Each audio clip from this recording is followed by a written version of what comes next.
Have you ever wondered about the shadows that fall over history, the strange facts and mysteries that seem to vanish into the mists of time?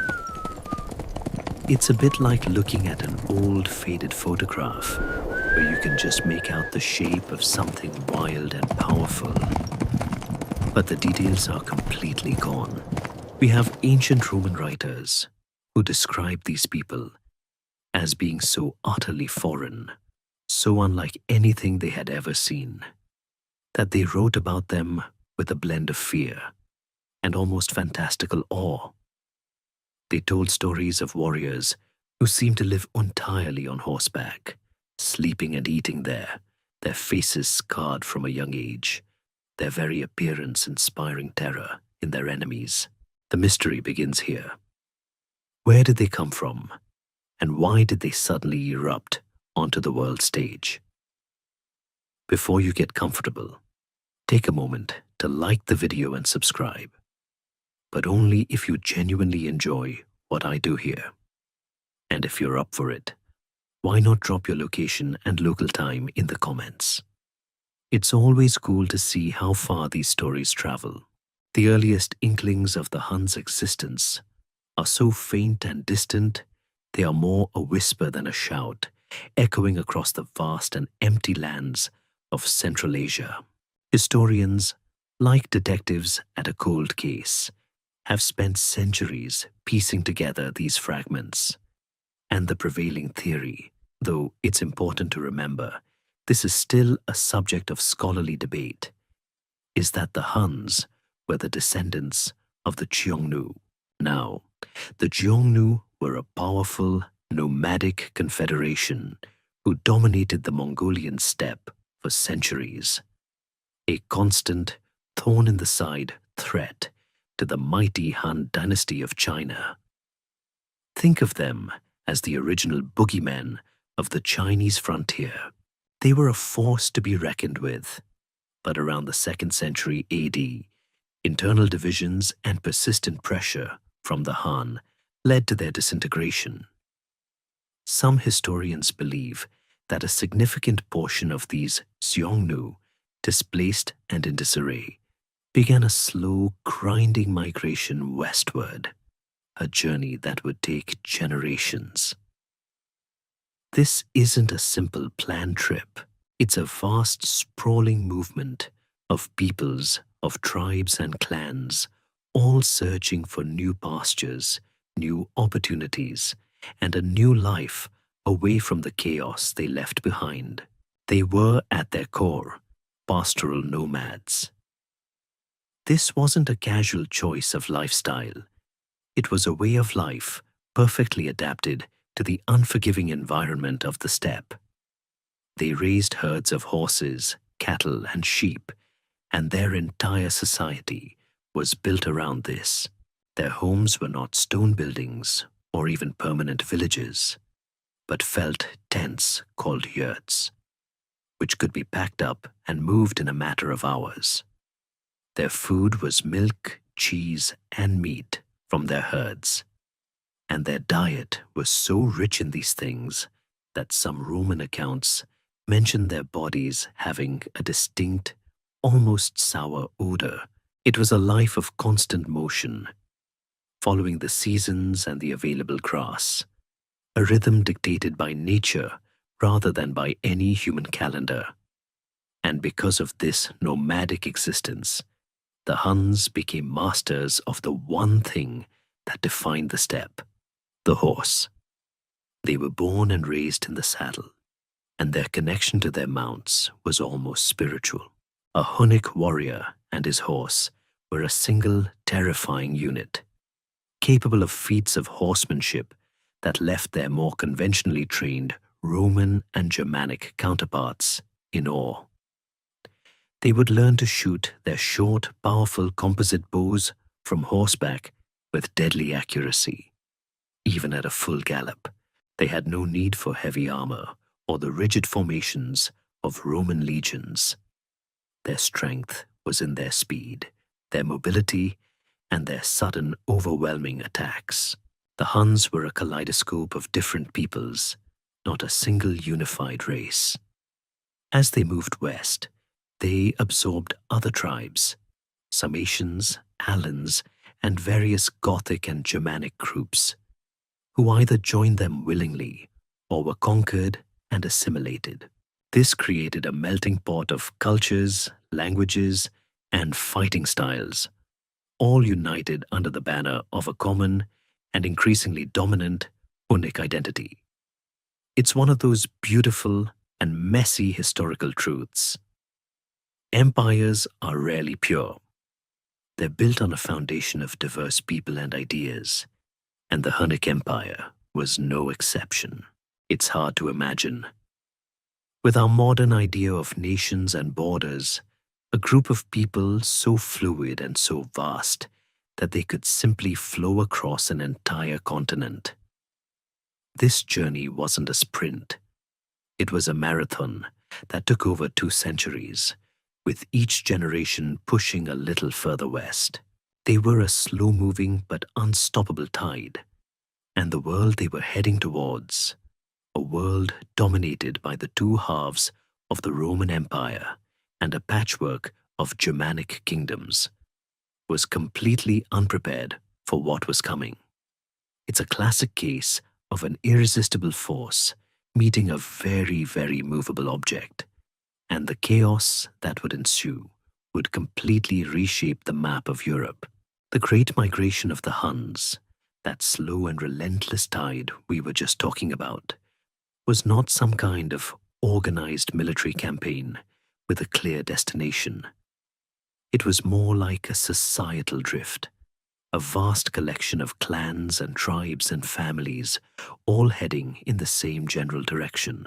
And as they moved, the very nature of the Eurasian steppe, that immense, grassy superhighway stretching from Mongolia to Hungary, began to shape them. The steppe is a world of extremes, scorching summers and brutal, unforgiving winters, with an endless horizon that can feel both liberating and utterly isolating. To survive there, you had to be tough, adaptable, and completely self-sufficient. This environment honed the Huns into the perfect instruments of war. Their nomadic lifestyle meant they couldn't be tied down by the need to defend cities or supply lines. Their wealth wasn't in land, but in their herds and the plunder they could acquire from others. They were a military force without a fixed address, a nightmare for any settled society that relied on fixed borders and fortifications.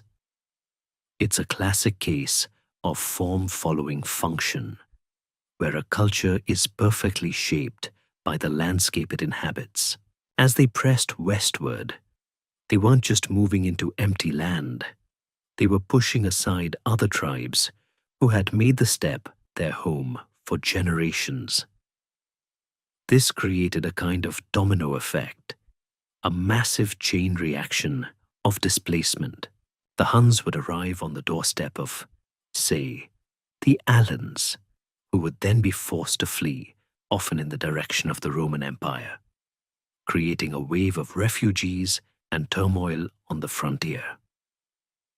This is a crucial detail because it explains why the Romans first encountered the Huns not as a single organized army, but as a mysterious new force that was driving other groups towards them. The Huns themselves were, for a time, an unseen hand, a terrifying rumor that preceded the actual people. Roman writers of the time, like Ammianus Marcellinus, wrote with a kind of bewildered fear about this new group. He described their lives as being a constant, restless motion, their faces scarred from a young age to prevent beards, their bodies oddly proportioned from spending so much time in the saddle. He noted their sturdy limbs and thick necks, and a lack of concern for the niceties of civilized life. It's an image that, while perhaps exaggerated for dramatic effect, gives us a clear sense of the visceral terror they inspired.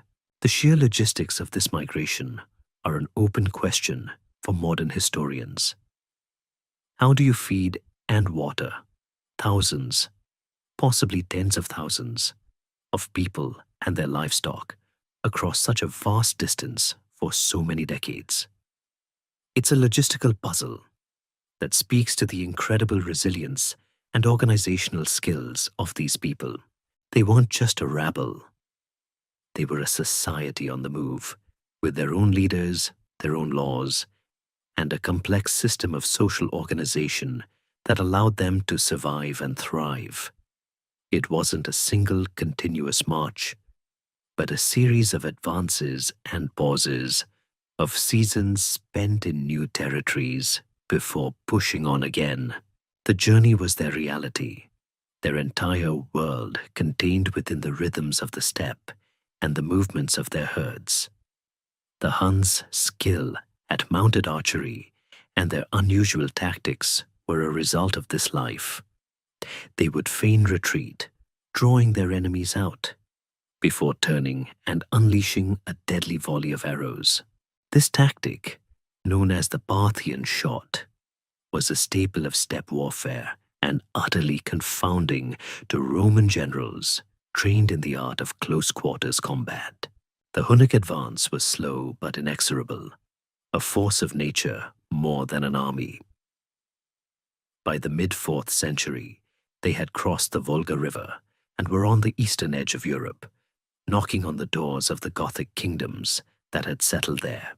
These Goths, who had themselves been a constant source of trouble for the Roman Empire, now found themselves on the receiving end of a new, even more terrifying threat. The Gothic king, Hermanaric, reportedly committed suicide in despair after his kingdom was overrun. Other Gothic groups, like the Visigoths, sought refuge within the Roman Empire, leading to the infamous Battle of Adrianople in 378 AD, where a Hun-driven refugee crisis led to the death of the Emperor Valens. See, everything is connected. The Huns didn't even have to fight the Romans yet to cause them immense problems. Their very presence was a catalyst for monumental change. This period marks the beginning of the end for the unified Roman Empire. The arrival of the Huns was like a match being lit in a field of dry tinder, and the resulting blaze would consume the old world and give birth to the new. And so, the Huns finally arrived at the Roman border, not with a trumpet blast and a declaration of war, but as a silent, creeping force that began to destabilize everything around it. It's hard to pinpoint a single moment when they arrived, because their migration was a process, not an event. But by the late 370s, the Roman world was very much aware of a new, unsettling presence to the north of the Danube River. The river, a natural border that had long separated the civilized world from the barbarians, was suddenly an anachronism. The Huns didn't respect it. They didn't even seem to notice it. For a long time, the Roman strategy had been to manage the various Germanic tribes beyond the border, playing them against each other and using them as buffers. But the Huns didn't fit into this neat little geopolitical game. They weren't interested in being a buffer. They were a tidal wave. The first Romans to really get a good look at them were probably the soldiers stationed along the Danube limes, the great fortified border. Can you imagine being a Roman legionary, comfortable in your stone fort, and suddenly seeing these riders on the horizon? They were unlike anything you'd ever seen or been trained to fight against. Their gear was different, their tactics were alien, and their very appearance was, to a Roman accustomed to the clean-shaven, disciplined look of the legion, profoundly shocking. Ammianus Marcellinus, our main contemporary source, gives us a great, if slightly biased, picture. He describes them as a people so savage, they were scarcely human. their faces almost featureless, their eyes deep set, and their bodies small but incredibly tough. He was a Roman historian, so of course he's going to lay on the drama a bit. But the core of his description is probably true. These were people who looked and acted in a way that was completely outside the Roman frame of reference. This physical and cultural shock was a crucial part of the Huns' initial psychological warfare. The Romans were used to fighting tribes who, at least in some way, shared a common cultural root with them. But the Huns seemed to come from another world entirely. There's a real historiographic mystery here. To what extent did Roman authors like Ammianus intentionally exaggerate the Huns' strangeness to create a more compelling narrative? We have to read these accounts with a healthy dose of skepticism, understanding that they were not objective reports, but literary works meant to explain a terrifying new reality to a Roman audience. The descriptions of them eating raw meat, living their entire lives on horseback, and deliberately scarring their children's faces were meant to highlight their supposed barbarism and alien nature. But these details also tell us something true about their nomadic culture and their resilience. They didn't see the world in terms of cities and farms and written law. They saw it in terms of open space, mobility, and the practical necessities of survival. This initial arrival wasn't a single, spectacular invasion. It was a gradual infiltration, a series of raids and skirmishes, and a growing number of Hunnic mercenaries entering Roman service. This is a fascinating part of the story, because it shows the Romans, despite their initial terror, were still trying to co-opt and use this new force to their own advantage. It's a bit like a modern nation trying to co-opt a dangerous and unpredictable new technology. You know it's a threat, but you also see the potential to turn it to your own use. Hunnic warriors, with their unparalleled horsemanship and archery skills, became highly sought-after mercenaries. And as they fought for the Romans, they learned about Roman strengths and, more importantly, Roman weaknesses. They learned the lay of the land, the value of Roman goods, and the deep internal divisions that were tearing the empire apart. This period of contact, a strange mix of raiding and military cooperation, was the prelude to everything that would follow.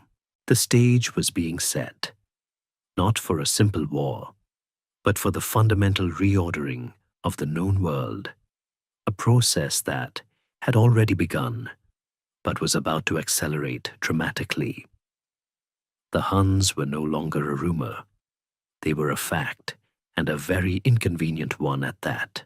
With the Huns now a palpable presence on the Roman frontier, the nature of their interactions quickly evolved from simple, terrifying sightings into a series of escalating conflicts and strange alliances. These first real clashes were less like grand battles and more like a series of brutal, often localized raids. The Huns would pour across the frozen Danube in winter, a terrifying flood of mounted warriors, their speed and mobility making them impossible to pin down. They weren't interested in holding territory or laying siege to well-defended cities at this point.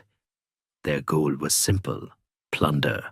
They'd hit a settlement, grab everything of value, gold, cattle, slaves, and then vanish back into the wilderness before a Roman legion could even be dispatched. This hit-and-run style of warfare was incredibly effective and absolutely maddening for Roman generals. It's like trying to swat a fly with a sledgehammer. The tool just isn't designed for the job. The Romans, for their part, were initially baffled. Their military doctrine was built around a very different kind of enemy. They were used to facing the disciplined infantry of other empires or the massed ranks of Germanic tribes who, for all their ferocity, often fought in predictable ways. The Huns, with their composite bows and bewilderingly swift cavalry charges, were an entirely new paradigm.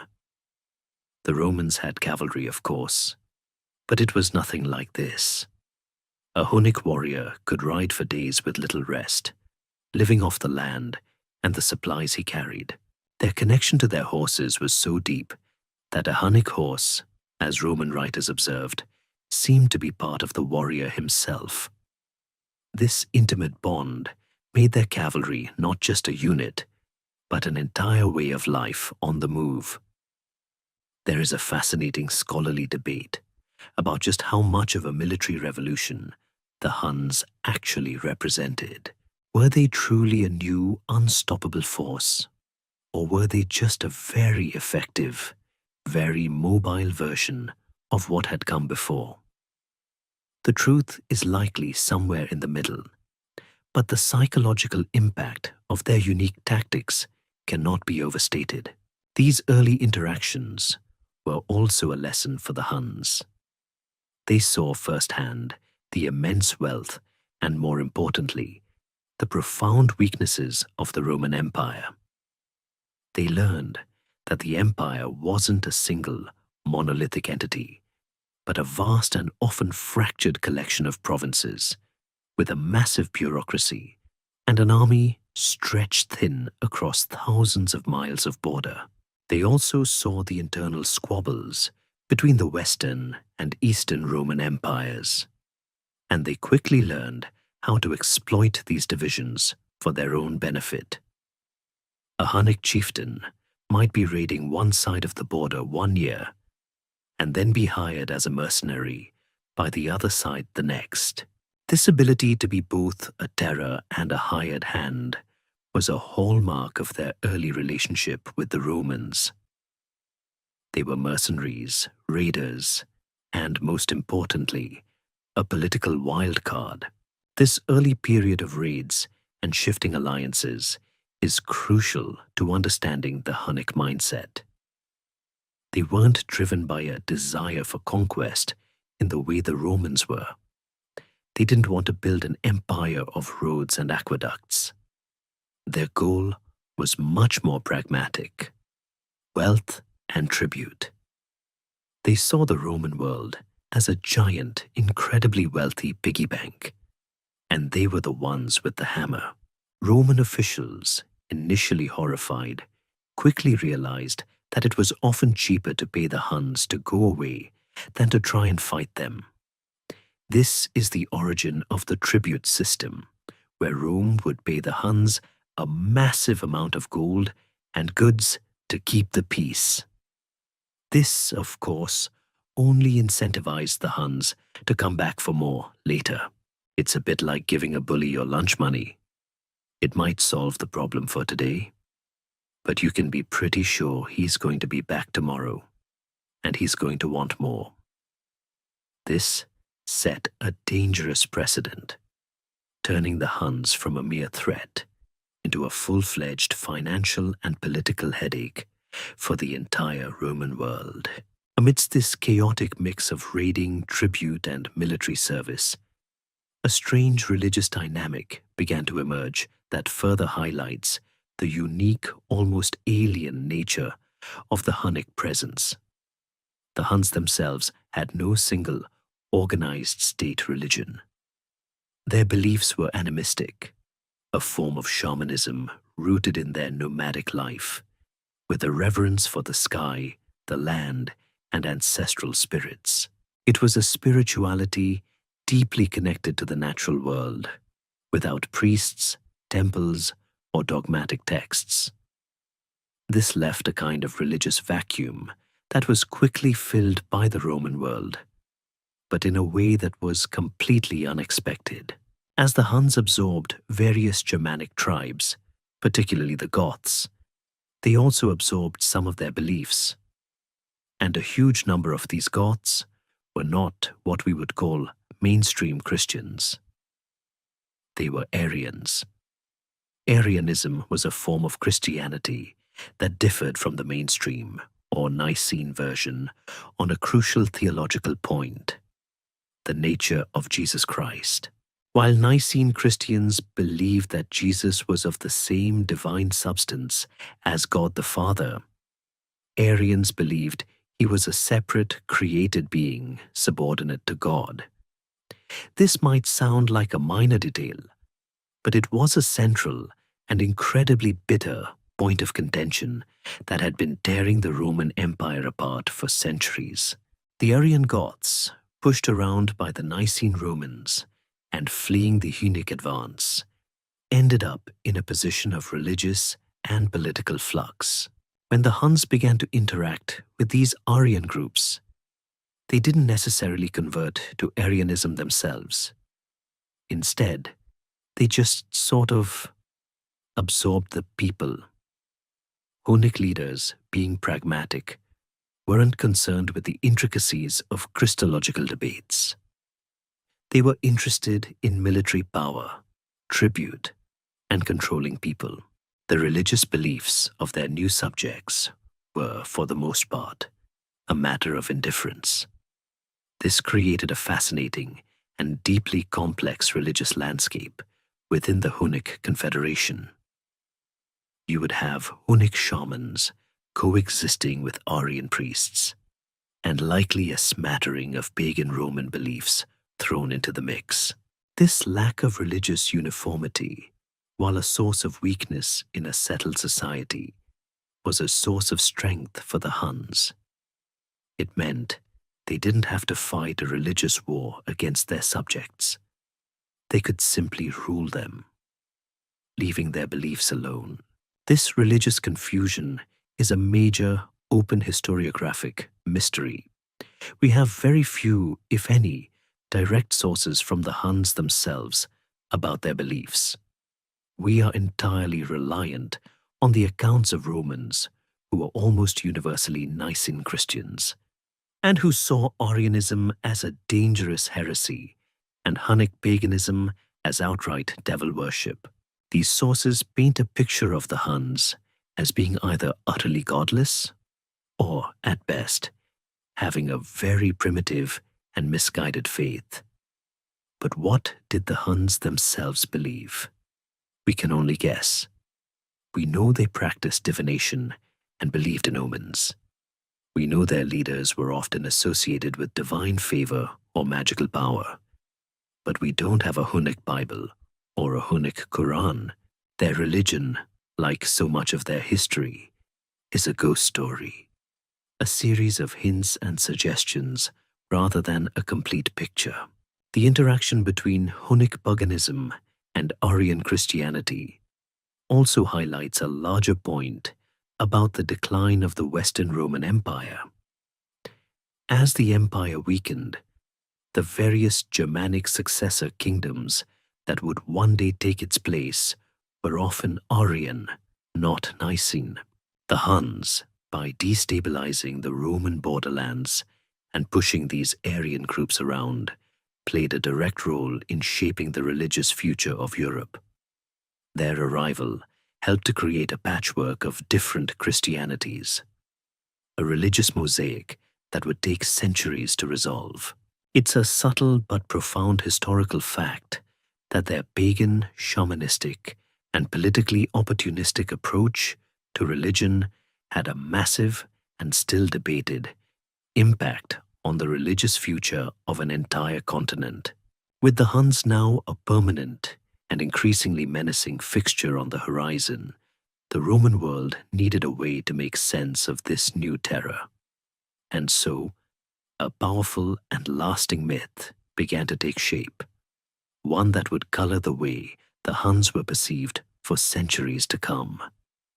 This was the birth of the Scourge of God epithet, a phrase so evocative, it still resonates with us today. It wasn't just a catchy insult. It was a theological and psychological defense mechanism. The Romans, and particularly the Christians within the Roman Empire, had to explain the Huns sudden and brutal success. Why was this seemingly unstoppable force of nature tearing through the Christian world? The answer, for many, was theological. The Huns weren't just a human enemy. They were an instrument of divine wrath, a punishment sent from God to chastise a sinful world. This idea fit perfectly into the Christian worldview of the time, which saw history as a grand unfolding drama of sin and redemption. If Rome was faltering, if its people were becoming corrupt, then God would send a righteous punishment.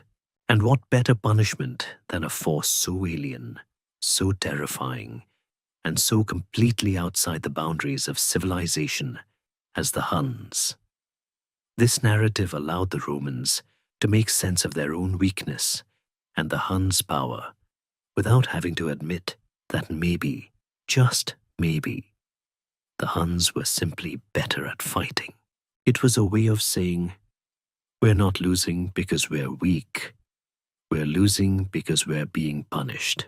This concept, the scourge of God, was later famously applied to Attila himself, but its roots are in this earlier period. It was a gradual process of myth-making, a slow accretion of fear and religious explanation. The Huns' perceived lack of a civilized society, their seemingly random cruelty, and their devastating effectiveness in battle made them the perfect candidate for this role. They were not driven by the same motives as Roman emperors or Gothic kings who might want a treaty or a piece of land. Their goals seemed inscrutable and merciless, and so they were easily cast as agents of a higher, more terrible power. There is a fascinating scholarly debate about the origins of this phrase. Was it a Hunnic self-appellation, a way for them to intimidate their enemies? Or was it an invention of Roman propaganda, a way to make sense of a senseless reality? Most historians today lean towards the latter, arguing that it was a Roman construction, a label that said more about Roman fears than it did about the Huns themselves. The impact of this epithet on the Roman psyche cannot be overstated. It wasn't just a label, it was a self-fulfilling prophecy. If you truly believe that your enemy is an instrument of God's wrath, then it becomes very difficult to fight them with the cold, rational logic of military strategy. You start to see every setback as a sign, every defeat as a foregone conclusion. This psychological surrender played a huge role in the Huns' success. The Romans were, in some ways, so terrified of the Huns that they were defeated before the battle even began.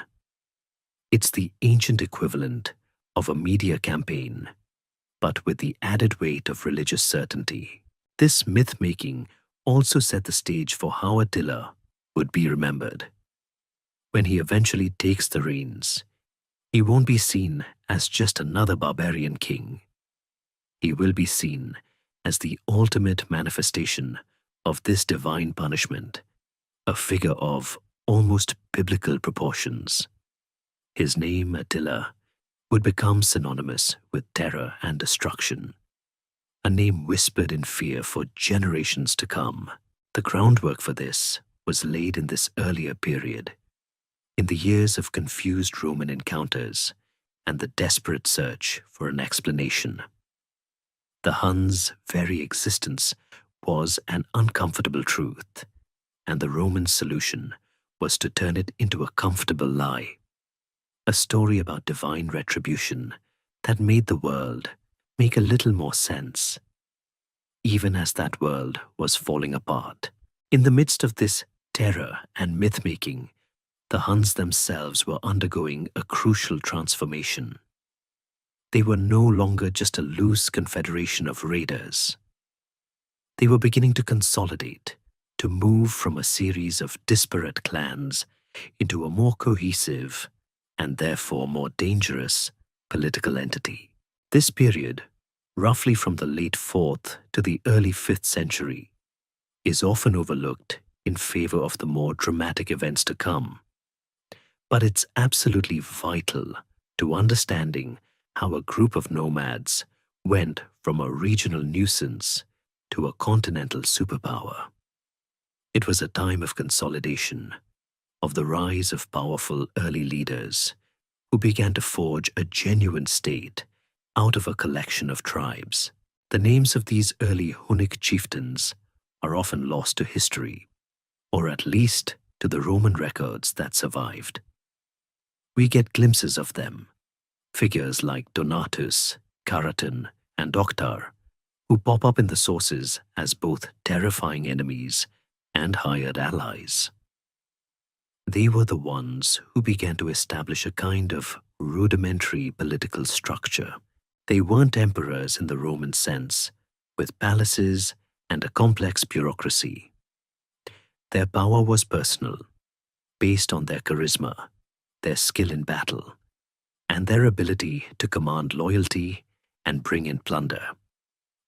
Think of them as the original CEOs of destruction, with a business model based entirely on raiding and tribute. They would forge temporary alliances with other clans, lead them on campaigns against the Romans or their Germanic neighbors, and then distribute the spoils in a way that reinforced their own authority. This was a classic nomadic leadership style, where power had to be constantly asserted and reinforced through success. This process of consolidation was driven by a few key factors. First, the influx of wealth from Roman tribute and plunder gave these chieftains the means to reward their followers and attract new ones. Nothing unites a group of people quite like a massive pile of gold. Second, the very nature of their conflict with the Romans forced them to become more organized. Raiding works great for small groups, but if you want to extort a massive empire, you need a bigger, more coordinated force. And finally, the vast number of different peoples the Huns had absorbed, Goths, Sarmatians, Alans, needed to be managed. A chieftain who could bring order to this polyglot empire, who could mediate disputes and keep everyone pointed in the same direction, was a chieftain who would rise to the top. This period also saw the Huns establishing a more permanent power base in what is now Hungary. This region, with its vast grasslands and access to the Danube, was a perfect place for them to settle down, at least for a little while. It gave them a staging ground from which they could launch raids and a central point from which their leaders could govern. This shift from pure nomadism to a more semi-nomadic lifestyle with a fixed seat of power is a crucial historiographic point. Were the Huns truly nomadic, or were they becoming a settled people, just with a different cultural view of what settled meant? The truth is that they were probably a blend of both, a hybrid culture that retained its nomadic roots while adopting some of the trappings of a more sedentary empire. They were a people with one foot in the steppe and one in the Roman world, which made them all the more unpredictable and all the more dangerous. It was during this time that the Hunnic Empire, as we might call it, began to take on a more defined shape. The groundwork was being laid for the next, more famous generation of leaders. The chieftains of this era were not the great, world-altering figures that Attila would become, but they were absolutely indispensable. They were the ones who built the foundation, who brought the disparate clans together, and who turned the Huns from a terrifying rumor into a consolidated and very real threat. They were the guys who got the whole devastating machine running, setting the stage for the main event that was to come. With the Huns no longer just a rumor, but a consolidating political entity, Their involvement in the tangled affairs of the Roman world became much more direct and consequential. This period is marked by the reigns of chieftains like Karaton, and later Octa and Rugila, who began to exercise their newfound power with increasing confidence. They weren't just raiding anymore. They were acting like a major player on the geopolitical stage, and the Romans, for their part, were forced to deal with them as such. A great example of this is their involvement in the Gothic Wars, where they fought both for and against the Romans, often at the same time. It's a testament to their political opportunism and their lack of a permanent ideological loyalty. They were loyal to their own success, and whoever offered the best deal. Remember the Goths? The ones who were pushed into the Roman Empire by the Hunnic advance and ended up causing the disaster at Adrianople. Well, they were still a huge problem for the Romans, especially the Western Roman Empire. The Visigoths, under their famous leader Alaric, had a whole thing going on where they would sack Rome and then try to establish a kingdom for themselves. The Romans, desperate for any help they could get, turned to the Huns. We find Hunnic mercenaries fighting alongside Roman armies, their lightning-fast cavalry a perfect counter to the massed infantry of the Goths. This alliance, however, was always a partnership of convenience, a pact with the devil that the Romans knew could turn against them at any moment. And of course, it did. The Huns were just as likely to turn on their Roman employers as they were to fight for them. When a Hunnic chieftain, let's say someone with a name that sounds like you're trying to say octopus while eating a cracker, saw an opportunity, he took it. If a Roman general was offering a huge pile of gold to fight the Goths, great. But if the Goths were offering an even bigger pile of gold to not fight them, even better. This is a recurring theme with the Huns and is a major point of scholarly debate. Were they a cohesive nation-state with a single strategic goal, or were they a confederation of opportunistic warbands who just happened to be moving in the same direction? The truth is, during this early period, they were probably more of the latter. They were a loose confederation of tribes and leaders, all vying for power and wealth, and their loyalty was a commodity to be bought and sold. This fluid, transactional nature of their politics is perfectly exemplified by the career of the chieftain Uldin. He is one of the first Hunnic leaders to really pop up in the Roman sources in a big way. In 400 AD, he's helping the Romans put down a Gothic rebellion. He's a Roman ally, and the Roman poet Claudian even writes about his ferocity in battle. But just a few years later, in 408 AD, Uldin is raiding Roman territory and demanding tribute. The Eastern Roman Empire, under Emperor Arcadius, is forced to send an army against him, and Uldin's confederation eventually breaks apart. This back and forth, this constant shifting of alliances and allegiances, is the defining characteristic of this period. It was a kind of geopolitical poker game, where the Huns held all the cards, and the Romans were just trying not to fold completely. This era of Gothic wars and shifting alliances was a crucial learning experience for everyone involved. For the Romans, it was a brutal lesson in the nature of their new enemy. The Huns were not a people you could defeat and absorb in the old Roman way. They were a force of nature that had to be managed, bribed, and appeased. For the Huns, it was an opportunity to get to know the Roman world up close and personal, to scout out its strengths and weaknesses, and to learn just how much they could get away with. It was the practice round for the main event, the warm-up act before Attila takes the stage and changes the world forever. With the Huns becoming a regular fixture on the Roman frontier, their influence began to spread like a creeping vine, wrapping itself around the various Germanic kingdoms that bordered the empire. One of the most significant and often overlooked examples of this is the Hunnic conquest of the Burgundian kingdom. This isn't just a footnote in a history book.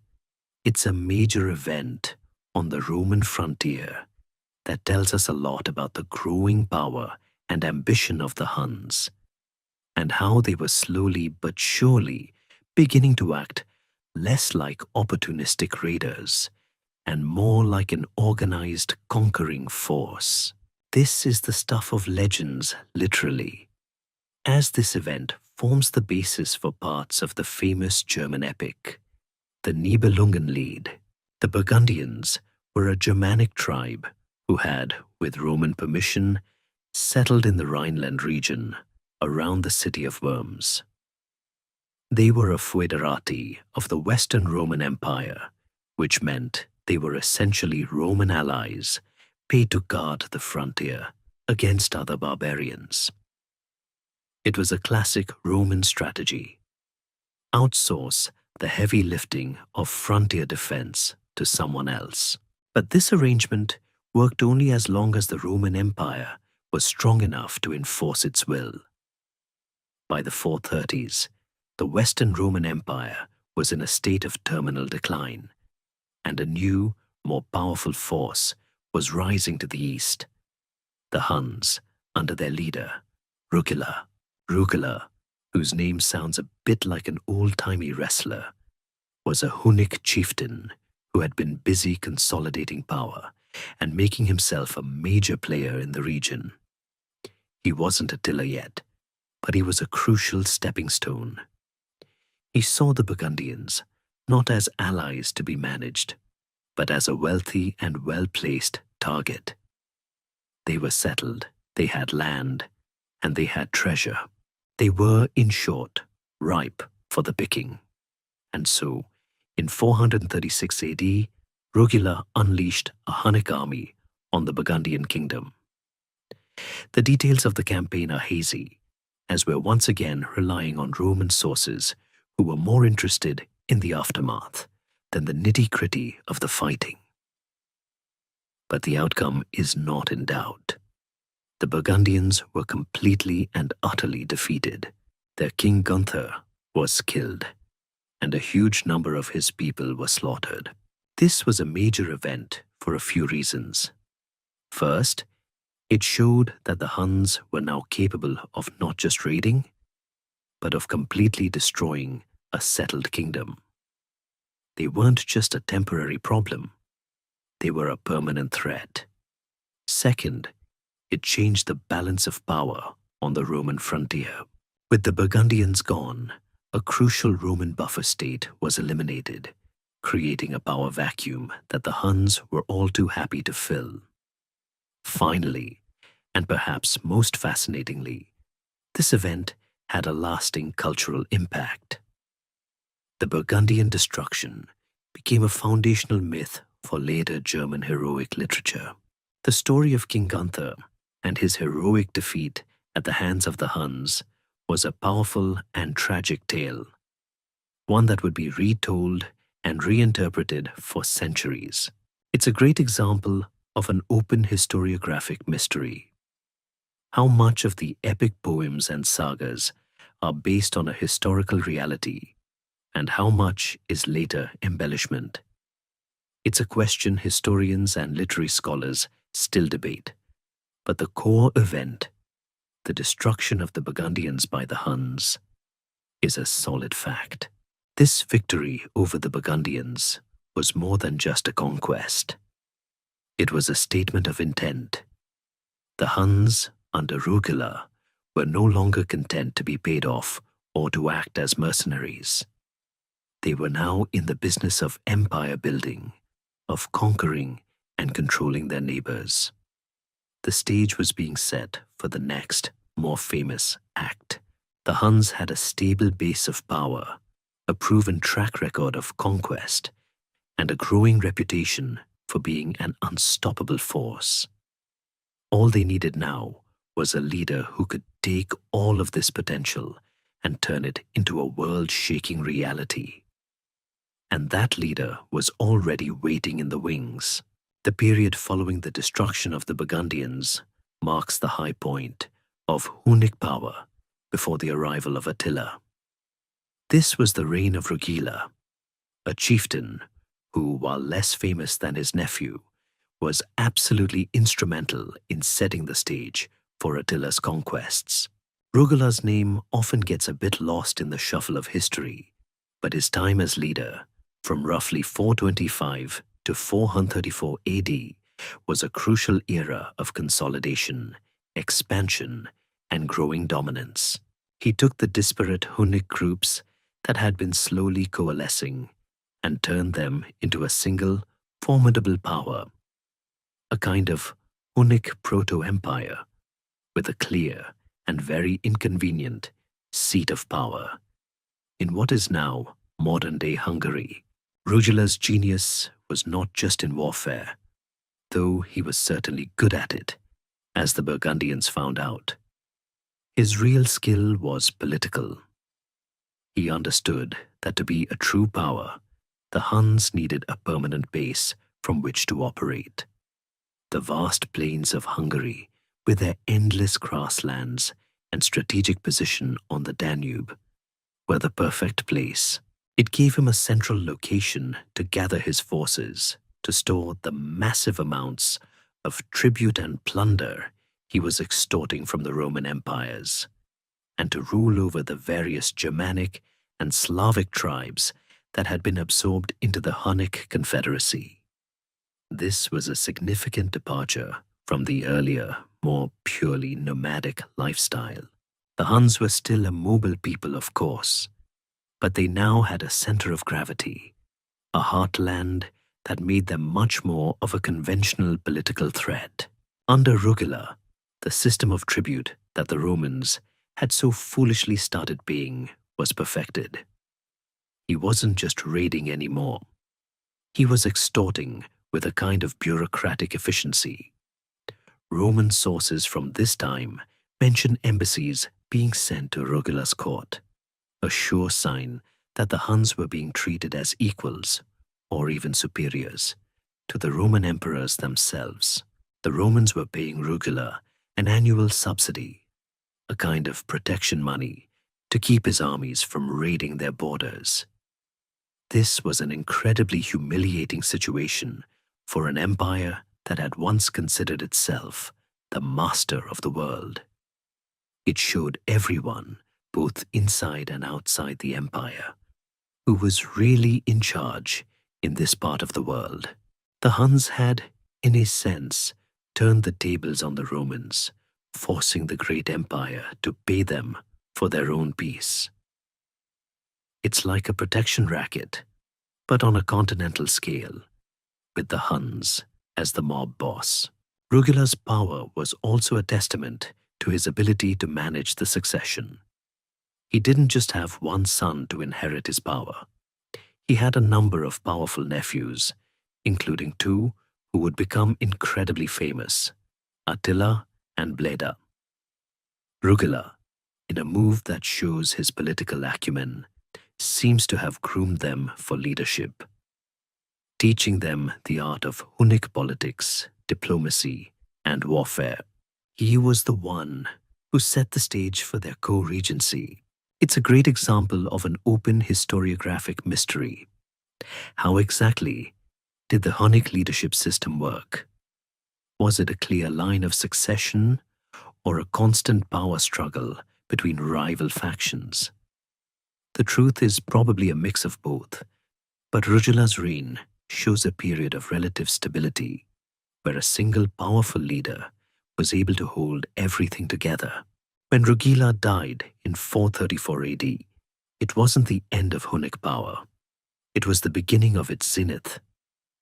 His death, likely from natural causes, ushered in the reign of his two nephews, Attila and Bleda. Rugila had done the hard work of building the empire, of consolidating the power, and of establishing the tribute system. He had shown the world that the Huns were not just a passing threat, but a permanent fixture on the European landscape. He had laid the groundwork for the most famous Hun of them all. And without Rugila, the story of Attila would be very different. His reign was the quiet before the storm, the calm period of preparation before the main act takes the stage and changes the course of history forever. The story of the Huns, as we've seen, is a slow burn, a gradual escalation from terrifying rumor to a consolidated power. But with the death of Rugila, the pace quickens dramatically, and our focus narrows to a single, iconic figure, Attila. Yet before he becomes the scourge of God, he was a boy. And like all historical figures, his early life shaped the man he would become. Unfortunately, the details of Attila's youth are as foggy as a Carpathian morning. We have very few, if any, direct sources from the Huns themselves, so we're left to piece together the fragments from Roman and Gothic writers who were not exactly objective biographers. One of the most fascinating and revealing details we have about Attila's early life is that he spent time as a hostage or a high-ranking guest in the court of the Western Roman Emperor. This was a common practice at the time. Barbarian chieftains would send their sons to the Roman courts, ostensibly as a sign of good faith, but also to learn about Roman culture and politics. It was a kind of a cross-cultural internship program, but with a lot more swords. Attila, along with his older brother Bleda, was sent to the court of the Western Emperor Honorius. It's an incredible image to ponder. The future scourge of God walking the halls of a Roman palace, learning Latin, observing Roman military discipline, and no doubt listening to the political intrigue and whispers that filled the air. He would have seen firsthand the opulence, the wealth, and the arrogance of the Roman elite. But he would have also seen their deep-seated weaknesses, their divisions, and their reliance on mercenaries to do their fighting for them. This diplomatic stay would have given Attila an education that no other Hunnic leader had. He wasn't just a boy of the steppe. He was a man who had seen both worlds. He understood the Roman mind, their system of government, and their military tactics. He would have known their generals by name, including the one man who would become his greatest rival, Aetius, who also spent time as a hostage in a Hunnic camp. This is one of the great historical ironies, a sort of pre-battle handshake that would lead to a bloody, world-altering conflict. Attila's time in Rome was not just a brief interlude. It was a foundational experience. It gave him the knowledge he would need to not just fight the Romans, but to play them at their own game. There is a major scholarly debate about the extent of this Romanization. How much of an impact did his time in Rome actually have on him? Was he a truly Romanized Hun, or was he a nomadic barbarian who simply learned to use Roman knowledge against them? Most historians believe it was a pragmatic education, not a cultural conversion. Attila was no fan of Roman culture. He was a student of Roman weakness. He learned their language not to write poetry, but to understand their treaties. He learned their politics not to join their senate, but to exploit their divisions. He was the ultimate outsider, invited into the inner sanctum, and using everything he learned to dismantle it from the inside out. He would have also learned a great deal from his uncle, Rugila, who was, as we've seen, a master of Hunnic politics and military strategy. Attila's rise to power was not an accident. It was the result of a careful, long-term process of education and preparation. He was groomed for this role, not just by his family, but, in a strange twist of fate, by the very people he would one day seek to destroy. His early life, a mix of the rugged nomadic existence of the steppe and the refined decadent world of the Roman court, gave him a unique perspective and a set of skills that would make him the most dangerous man in Europe. The stage was now set, and the main actor was ready for his part. With the death of Rugila in 434 AD, the Hunnic Empire, that vast and still coalescing power we've been watching grow, was suddenly without its long-standing leader. This was the moment of truth, the point where the empire could have fractured, as so many nomadic confederations had before it. But instead, it became the moment that history itself pivoted. The succession passed, as was the Hunnic custom, to the most powerful and influential members of the family, which in this case were Rugila's two nephews, Attila and Bleda.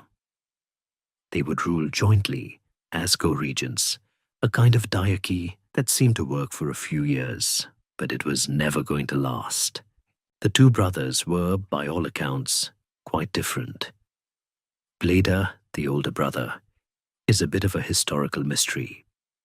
Roman sources portray him as being less ambitious than Attila, more content with the status quo of raiding and receiving tribute.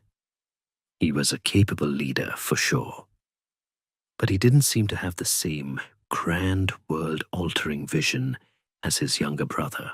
We have one account from a Roman diplomat named Priscus, who visited the Hunnic court, that gives us a glimpse of Bleda's personality. He apparently had a Moorish buffoon, a kind of jester who amused him with antics, which is a surprisingly humanizing detail for a Hunnic king. It suggests a more relaxed, perhaps even decadent, side to Bleda's character. A man who was happy to enjoy the spoils of empire, rather than constantly seeking to expand it. Attila, on the other hand, was a different breed entirely. We've already seen that his time as a hostage in Rome gave him a unique perspective. He wasn't just a warrior. He was a strategic thinker, a man who saw the bigger picture. He knew the Roman world was weak and ripe for the taking, and he wasn't content to simply receive tribute. He wanted more. The sources portray him as a man of great ambition, with an iron will and a deep sense of his own destiny. He was a master of Hunnic politics, a skilled diplomat, and of course, a brilliant military commander. He was, in short, the perfect leader for the moment. The co-regency worked for a little while. Attila and Bleda led a successful campaign against the Eastern Roman Empire, forcing them to sign a humiliating peace treaty known as the Treaty of Margus in 435 AD. This treaty, which we'll get into more later, was a huge win for the Huns and established their dominance over the Eastern Roman Empire. But behind the scenes, the rivalry between the two brothers was growing.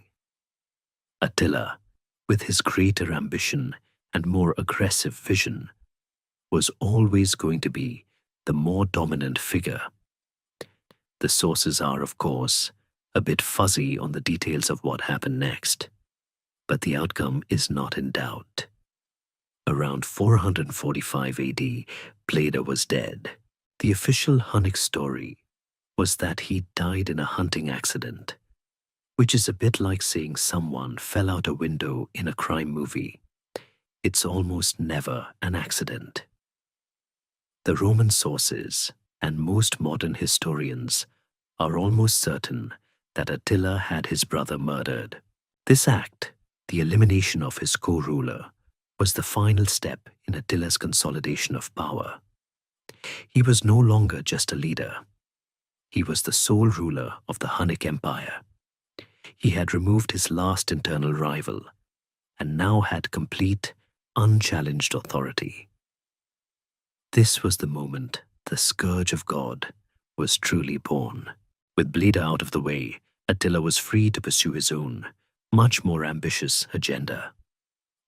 He could now focus all the vast resources of the Hunnic Confederation, the skilled warriors, the immense wealth, the conquered tribes, on a single goal: the destruction of the Roman Empire.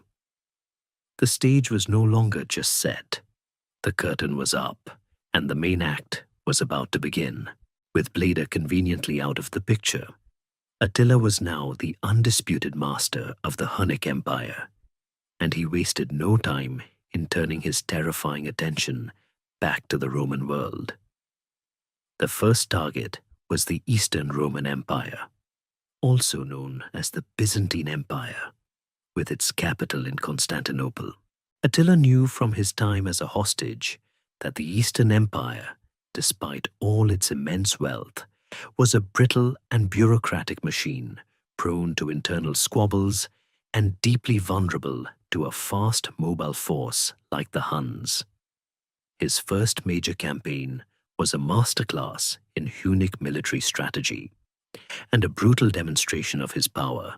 This campaign, which began in 441 AD and is sometimes called the First Balkan Campaign, was ostensibly triggered by a treaty violation.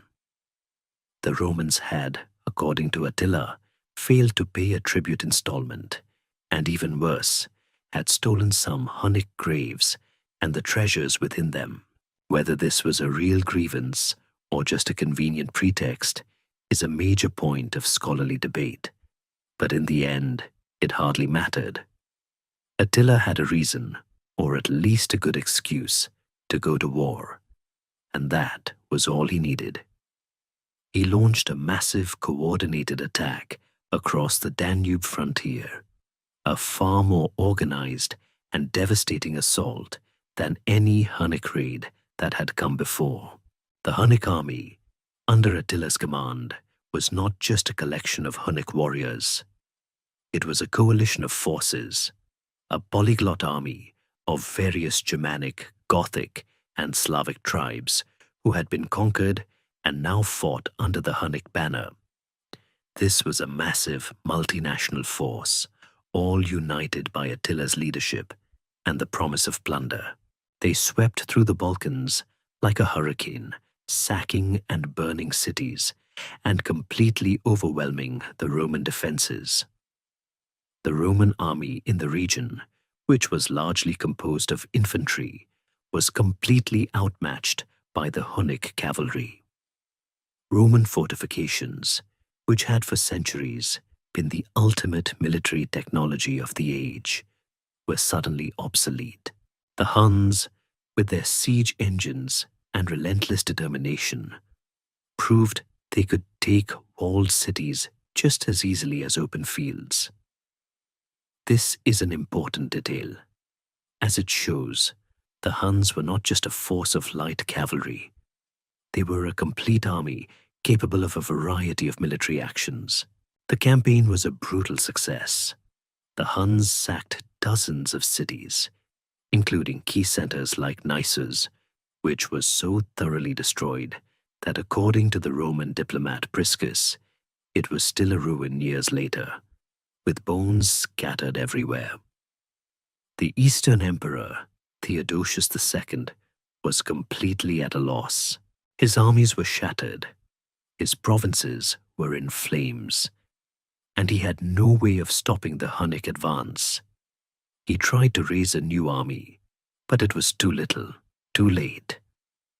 The Huns had shown that they could not only raid, but they could also conquer and hold territory, or at least destroy it so thoroughly that it was no longer a viable part of the Roman Empire. This was a new level of threat.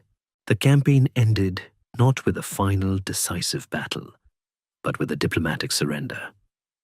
Theodosius, seeing no other option, sued for peace. The resulting treaty was a complete and utter humiliation for the Eastern Roman Empire.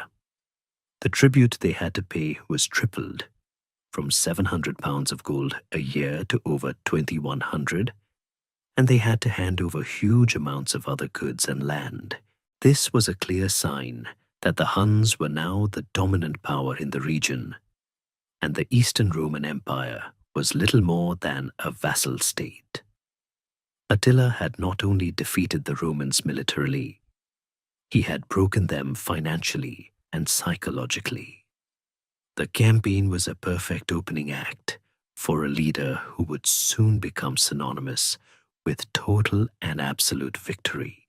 The First Balkan campaign, as we just saw, was a stunning success for Attila, and it set the stage for a period of Hunnic dominance that was as political as it was military. The peace treaty that ended the campaign, often referred to as the Peace of Anatolius, was a diplomatic triumph for Attila and a crushing humiliation for the Eastern Roman Empire.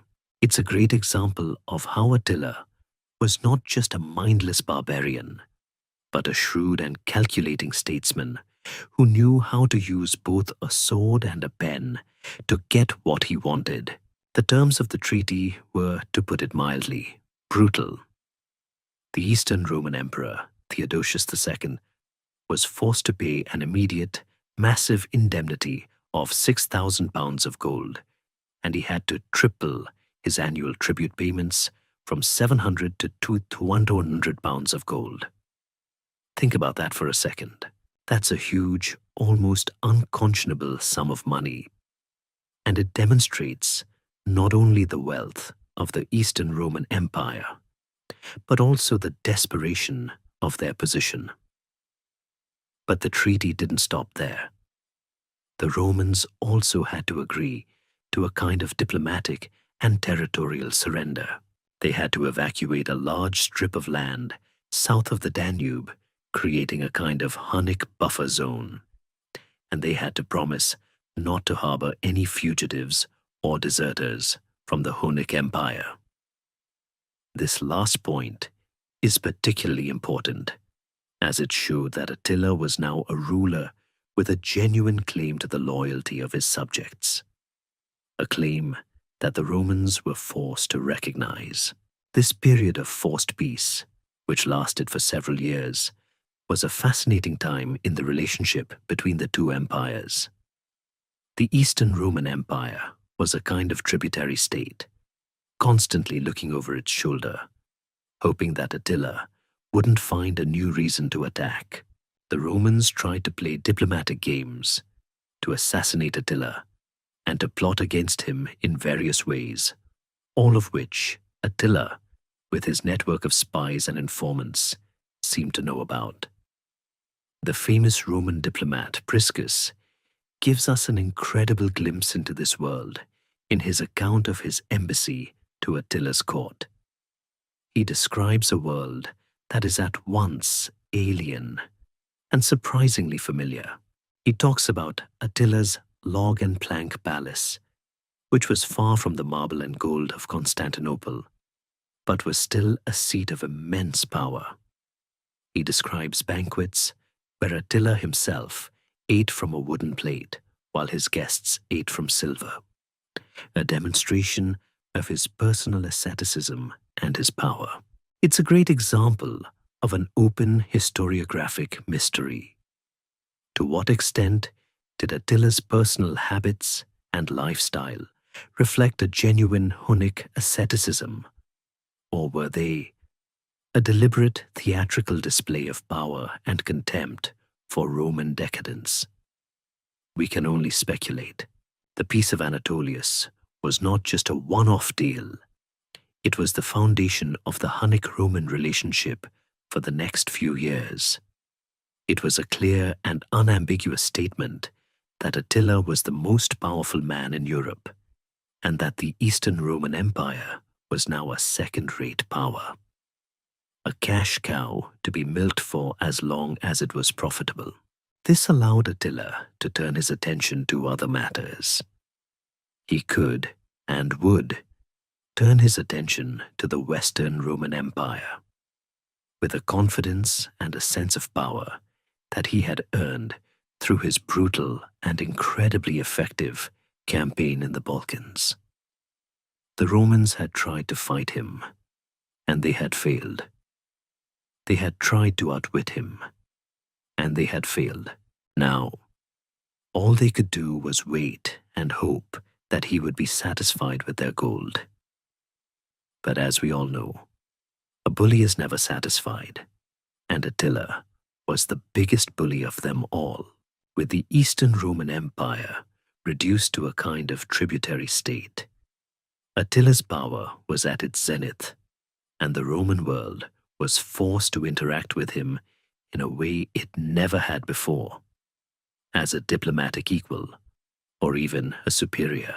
This is where we get some of the most fascinating and humanizing glimpses into the Hunnic court, thanks to the remarkable account of the Roman diplomat Priscus, who, as we've mentioned before, was sent on an embassy to Attila's court in 449 AD.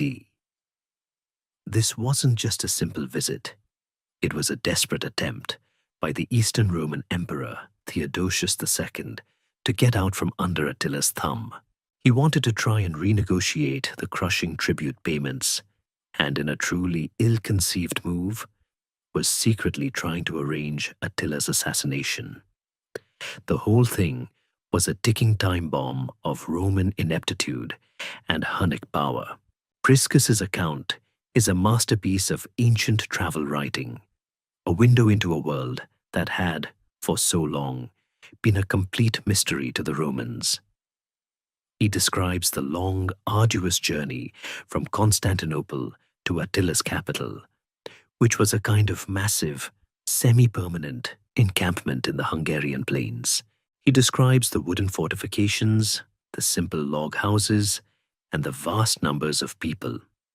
Not just Huns, but Goths, Gepids, and a whole host of other conquered peoples, all living under Attila's rule. This image of a truly multi-ethnic, massive confederation is a crucial detail that often gets lost in the simplified narrative of the Huns as a single, homogeneous group. The Hunnic Empire wasn't a nation. It was a multinational, military-based conglomerate. The descriptions of the embassy are full of revealing details about the cultural clash between the Romans and the Huns. Priscus describes the Roman diplomats being forced to camp outside the main Hunnic settlement, a deliberate act of disrespect that showed them exactly where they stood. He talks about the Huns' simple but effective way of life, their diet of meat and millet, and their simple clothes. He also describes the famous banquet where Attila sat on a simple wooden chair, drinking from a plain wooden cup, while his guests were given fine Roman wine and sat on a fancy throne. Attila, in this moment, was not just a warrior. He was a showman, a man who understood that a display of personal humility could be an even greater show of power than a display of wealth. It was a subtle and deeply effective form of psychological warfare. But the most famous story from Priscus's account, and one of the great open mysteries of Hunnic history, is the story of the assassination plot. The Roman ambassador, a man named Edecon, was bribed by the Roman court to arrange Attila's death. But Edecon, being a Hunnic leader himself, immediately told Attila about the plot. Attila, in a move that shows his incredible self-confidence and his deep understanding of Roman weakness, didn't kill the Roman ambassador. Instead, he sent him back to Constantinople with the details of the plot, a kind of message that said, "I know what you're doing, and it's pathetic." Theodosius, the emperor, was completely humiliated. He was forced to apologize, to pay a huge sum of money to Attila, and to send a new embassy with a different ambassador. It was a total and complete diplomatic surrender. This embassy shows us a Hunnic empire that was not just a military power, but a political and diplomatic one as well. Attila had a network of spies, a sophisticated understanding of Roman politics, and a deep-seated belief in his own power. He was a master of the game, and the Romans, for all their supposed civilization and sophistication, were simply outmatched. This period, this moment of diplomatic interaction, was the calm before the storm, the final pause before Attila turned his attention away from the easy target of the Eastern Roman Empire and towards the more prestigious and more challenging target of the Western Roman Empire. The stage had been set, the actors had been introduced, and the final world-altering drama was about to begin, having successfully cowed the Eastern Roman Empire into a state of vassalage and having made a very public example of their ineptitude with the failed assassination plot. Attila was now free to turn his attention to the great prize, the Western Roman Empire. This was the big one, the one that would cement his legacy forever.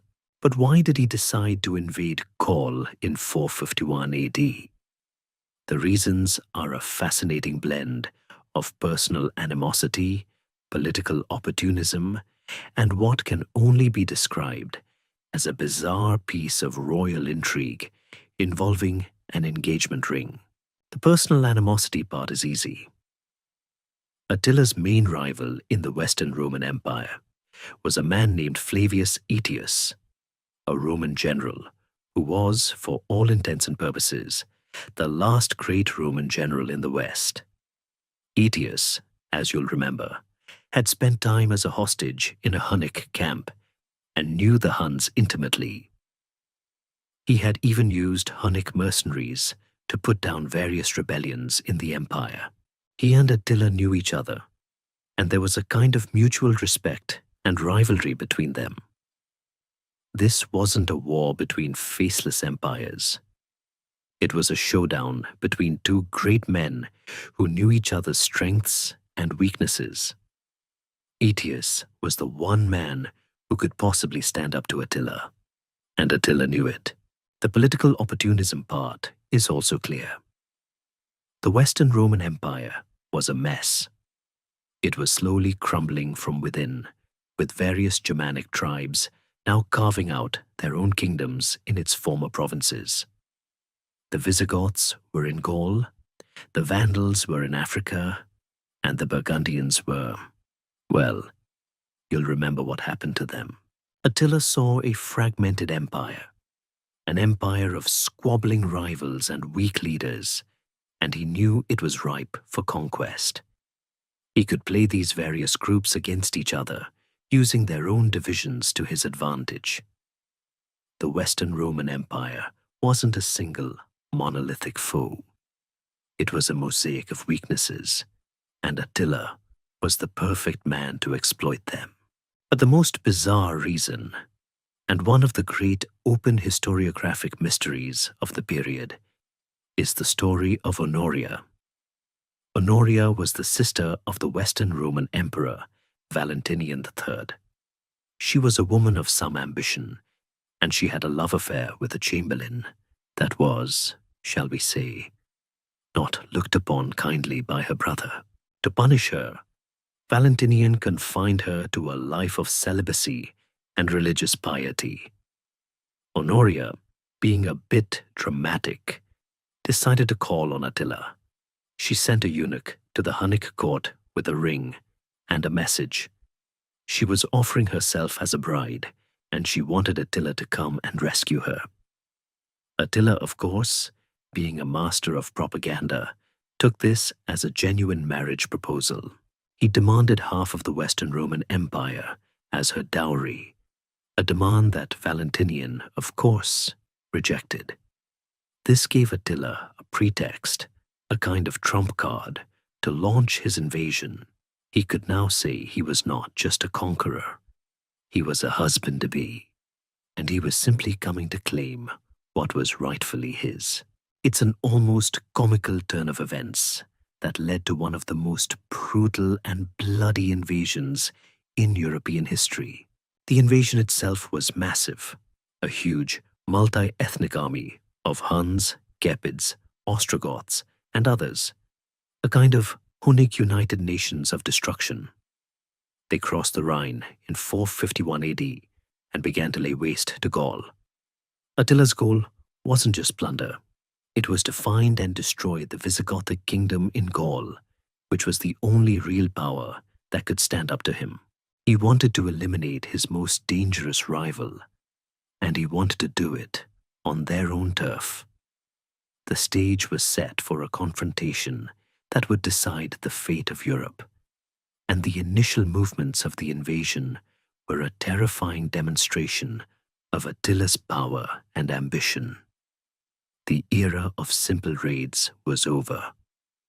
This was a war for a continent, and the stakes could not have been higher.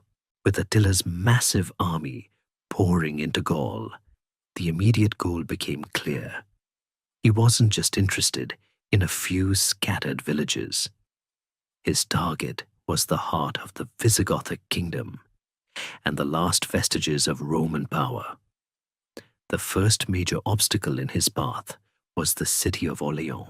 This wasn't just any city. It was a strategically crucial location on the Loire River, a natural choke point that controlled a major line of communication and supply. If Attila could take Orleans, he would have a perfect staging ground to continue his invasion, and more importantly, he would cut off the Visigoths from their allies. The city was a symbol, a key to the entire campaign, and Attila was determined to have it.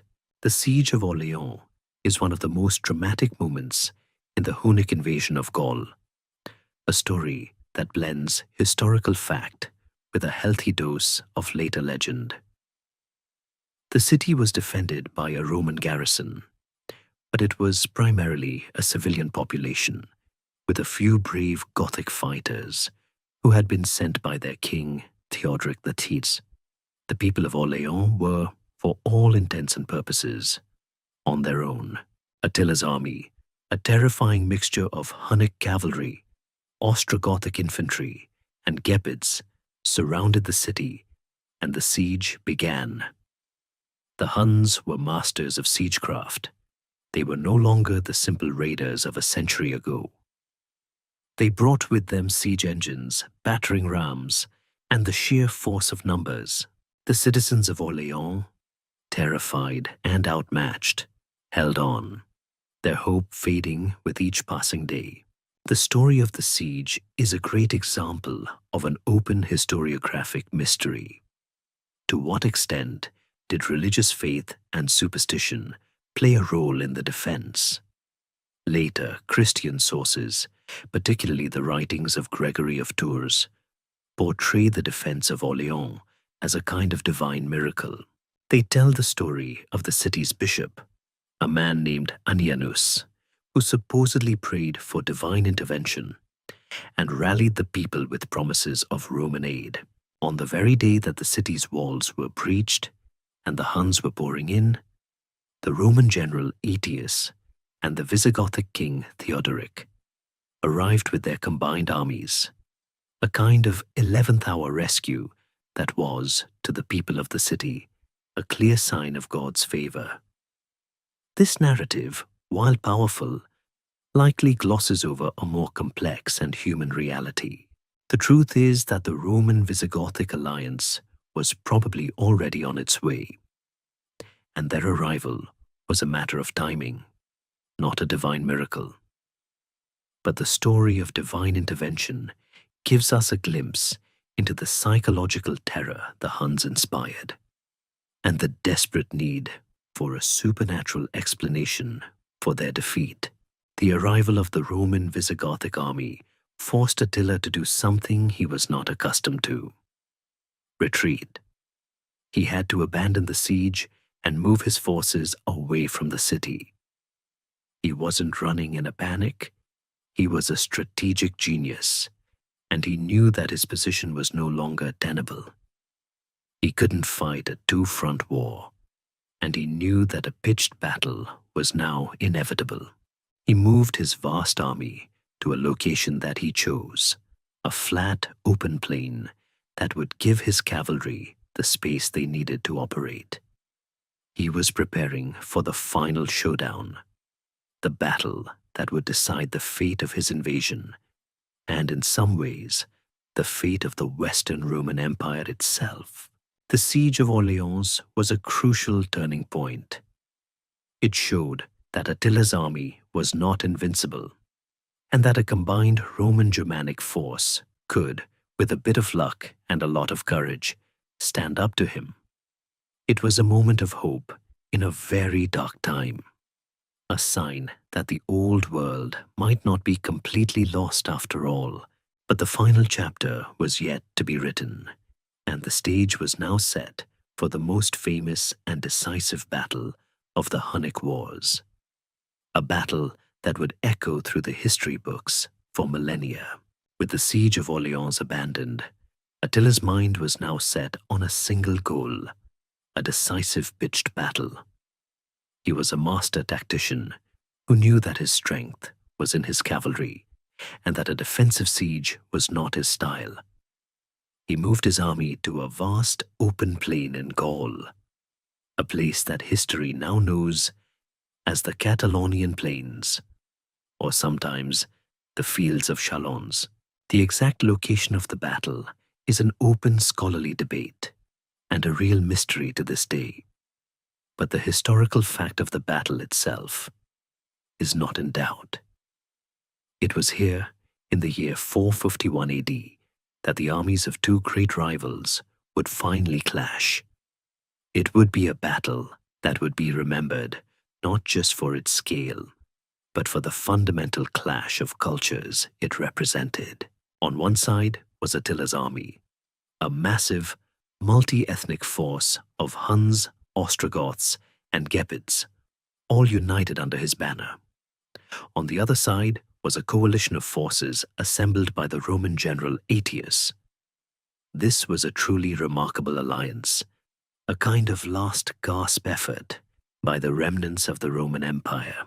Aetius had managed to convince the Visigothic king, Theodoric I, to join him, along with a number of other Germanic tribes, including the Franks, the Burgundians, the survivors anyway, and the Alans. The Battle of the Catalonian Plains was, in essence, a clash of civilizations, with the old Roman Empire and its Germanic allies fighting for their survival against a terrifying, nomadic super-empire. The battle itself was a brutal and chaotic affair, a kind of ancient military blender where thousands upon thousands of men and horses were thrown into a terrifying maelstrom of steel and arrows. Our main source for the battle is the Gothic historian Jordanes, who, writing a century later, gives a dramatic but not entirely reliable account. He describes the battle as a kind of apocalyptic event, with a river of blood and an immense pile of bodies. The historical reality was likely a bit more mundane, but no less horrifying. The battle probably started with a struggle for a small hill, which was a key strategic point. Aetius managed to get his forces there first, and from there, the battle descended into a bloody free-for-all. The most dramatic moment of the battle was the death of the Visigothic king, Theodoric I. He was supposedly killed in the fighting, and his son, Thorismund, was immediately proclaimed the new king on the battlefield. This was a crucial moment, as it could have fractured the Roman-Visigothic alliance.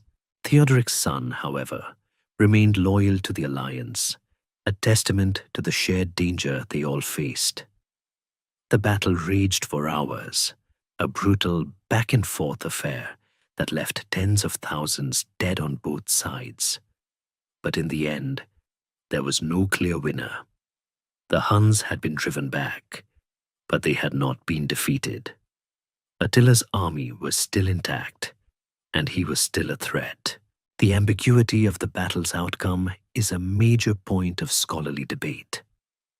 Who really won the Battle of the Catalonian Plains? The Romans and their allies claimed a victory, as they had stopped Attila's invasion.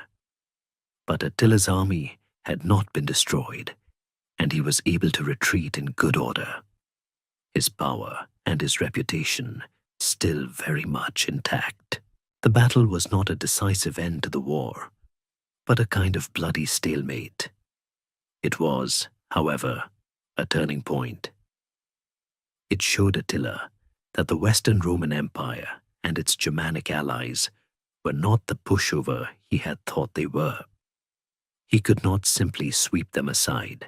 It was a lesson learned in blood and steel, and it would change the course of his final years, and in a strange twist of fate, save the Western Roman Empire from complete collapse, at least for a little while. The battle was over, but the war, for all its grand scale, was far from decided. The Battle of the Catalonian Plains was a monumental clash, but its aftermath was anything but straightforward. While the Romans and their Visigothic allies could claim a kind of moral victory, they had, after all, stopped Attila's advance into Gaul. The Hunnic army was far from destroyed. Attila, being the strategic genius he was, simply retreated his forces, regrouped, and made his displeasure known. He wasn't a man who took a stalemate lightly. His army was still a terrifying force, and their reputation, though slightly tarnished, was still very much intact. The consequences of this ambiguous battle would ripple through Europe for years to come. First and foremost, the aftermath saw a temporary and very fragile peace in Gaul. Aetius, the Roman general, was a master diplomat as well as a great commander. He knew that the Visigoths, now under their new, young king Thorismund, might be tempted to leave the alliance and return to their own lands. He convinced Thorismund that his kingdom was safe for now, and that the best course of action was to go back to their capital and consolidate his power. It was a clever move. Aetius wanted to keep the Visigoths on his side, but he also didn't want them to become too powerful. By sending them home, he weakened his own force, but he kept the alliance intact, and more importantly, he kept the Western Roman Empire's control over its remaining territory, however tenuous, in place. The Battle of the Catalonian Plains was not just a military battle. It was a political chess match, and the moves made in its aftermath were just as important as the ones made during the fighting. Attila, for his part, was not in a forgiving mood. He retreated his forces across the Rhine, but he spent the next year rebuilding his army and his reputation. He sent a message to the Eastern Roman Emperor, Theodosius II, with a kind of Hunnic ultimatum. He demanded that Theodosius hand over some deserters who had fled to Roman territory, and he threatened to invade if they were not returned. Theodosius, having been burned by Attila before, immediately capitulated. This was a clear sign that Attila's defeat in Gaul had not, in any way, diminished his power or his terror in the eyes of the Eastern Roman Empire. He was still the scourge of God to them, and they were still more than willing to pay him off to go away. This period after the battle is a fascinating example of an open historiographic mystery. Why didn't Attila just try and invade Gaul again? He had been repelled, but not defeated. His army was still a viable force. The reasons are likely a mix of factors. He had suffered heavy losses in the battle, and his army was, for the first time, not a completely unified force. The Ostrogoths and Gepids, who were his most important allies, were now in a period of mourning and regrouping. Attila was a shrewd enough politician to know that he couldn't push them too hard. And there's also the possibility that he saw a bigger, more lucrative target to the south. He had tried to defeat the Western Roman army in Gaul, and it had been a bloody stalemate. But what about Italy itself, the heart of the Western Roman Empire? It was wealthy. Its defenses were likely much weaker than the frontier forces in Gaul, and it was a target of immense symbolic value. The thought of sacking the city of Rome itself must have been too tempting to resist. The aftermath of the Battle of the Catalonian Plains was not an ending, but a pause, a moment of regrouping and re-evaluation for everyone involved. For Attila, it was a change of plans. For the Romans, it was a moment of fragile hope, a temporary reprieve from a threat they knew would return. The stage was now set for the final and most famous act of Attila's life, an act that would take him from the fields of Gaul to the very gates of Rome itself. After the bloody and inconclusive stalemate on the Catalonian plains, Attila, a man unaccustomed to defeat, did what all great strategists do. He changed his plan and sought a new, more promising target. His sights now turned to Italy, the very heart of the Western Roman Empire. This pivot from Gaul to Italy is a crucial moment in the story of the Huns, and it's driven by a combination of practical and deeply personal motivations. Practically, Italy was a much more appealing target than Gaul. Attila had already seen that the combined Roman-Visigothic army in Gaul was a formidable force, and a repeat of that bloody stalemate was not in his interest. Italy, on the other hand, was much more vulnerable. The Western Roman Empire had concentrated its forces in Gaul to fight Attila and other Germanic threats, leaving the Italian peninsula relatively unprotected. Its cities, though once great, had grown complacent, their walls and defenses not maintained for centuries. They were fat, wealthy, and most importantly, ripe for the picking. Attila's invasion of Italy in 452 AD was not just a raid. It was a carefully calculated move to hit the Roman Empire where it was weakest and where the psychological impact would be the greatest. The personal motivation for the invasion is, as you might expect, a bit more tangled. Attila was, in a very real sense, still pursuing the dowry of Honoria, the Roman princess who had sent him the ring. He could now claim, with a straight face, that he was simply coming to Italy to claim what was rightfully his. This wasn't just a convenient excuse.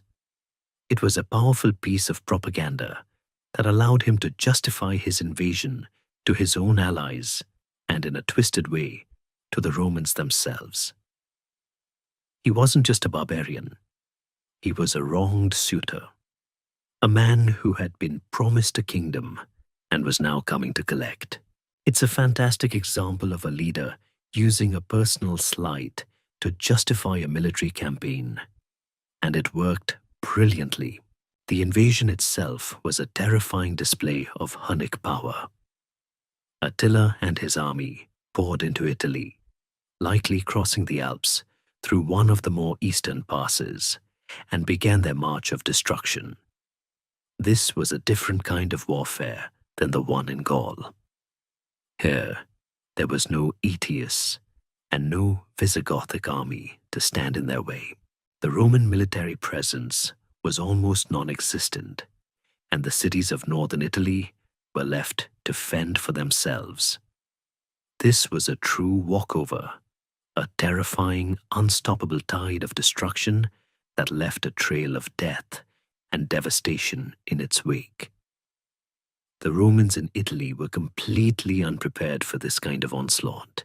They had grown accustomed to the idea that their empire was protected by its geography and its allies. But Attila's invasion proved that this was a dangerously naive assumption. The invasion of Italy also had a profound and long-lasting cultural impact. The destruction and terror of the Hunnic advance would become a foundational myth for the people of Italy, a kind of shared trauma that would be remembered for centuries. The memory of the Hunnic invasion would be woven into the folklore and the history of the region, a story of a time when the world seemed to be ending, and only courage and a bit of luck could save you. The invasion of Italy wasn't just a military campaign. It was a cultural event, a moment that forever changed the way the people of Italy saw themselves and the world around them. And at the head of this terrifying tide was Attila, the scourge of God, a man who was now just a short march away from the greatest prize of all, the city of Rome itself. The Hunnic invasion of Italy, as we've seen, was a terrifying display of force, a march of destruction that left the cities of northern Italy reeling. But there is one event from this campaign that stands out above all the others, a moment of such brutal and complete annihilation that it became a byword for Hunnic fury: the sack of the city of Aquileia. This wasn't just a military victory, it was a psychological one, a powerful message sent to the rest of the Roman world that Attila was not messing around. Aquileia was, at the time, one of the most important and wealthy cities in northern Italy. It was a major port, a military base, and a center of trade and commerce. Its walls were strong, and its defenses were well regarded. The city's inhabitants were confident that they could withstand a siege, and they were, for a while, right. Attila's army, a massive force of Huns and their allies, surrounded the city, and the siege began. But the defenders of Aquileia were not as lucky as the defenders of Orleans had been. There was no Aetius, no Visigothic army coming to their rescue. They were on their own, and Attila was not in a patient mood. The siege of Aquileia is a fascinating example of an open historiographic mystery. How exactly did the Huns take the city? Early Roman and later sources often tell a story that is more legend than fact. The story goes that Attila, after a long and frustrating siege, was about to give up. He and his army were running out of supplies, and the city's walls were holding. But then, Attila saw a stork flying away from the city, carrying its young. He took this as a divine omen that the city would soon be empty, and he rallied his troops for one final desperate assault. This story, while a good one, is likely a later embellishment, a kind of mythological explanation for an event that was, in reality, a brutal and systematic military operation. The truth is likely more mundane and more terrifying. The Huns, with their siege engines and their sheer force of will, simply overwhelmed the city's defenses. The result was a massacre. When the Huns finally broke through the walls, the city was put to the sword. Men, women, and children were slaughtered, and the city was burned to the ground. Aquileia was not just sacked, it was completely and utterly destroyed. The Roman historian Jordanes, our main source for this event, tells us that the city was so thoroughly leveled that a later traveler would have a hard time even finding its ruins. It was a complete and total act of vengeance, a warning to any other city that might dare to resist Attila. The message was clear: resist, and you will be erased from the map. The sack of Aquileia had a massive psychological impact on the rest of Italy. The news of its destruction spread like wildfire, and it caused a wave of panic and terror.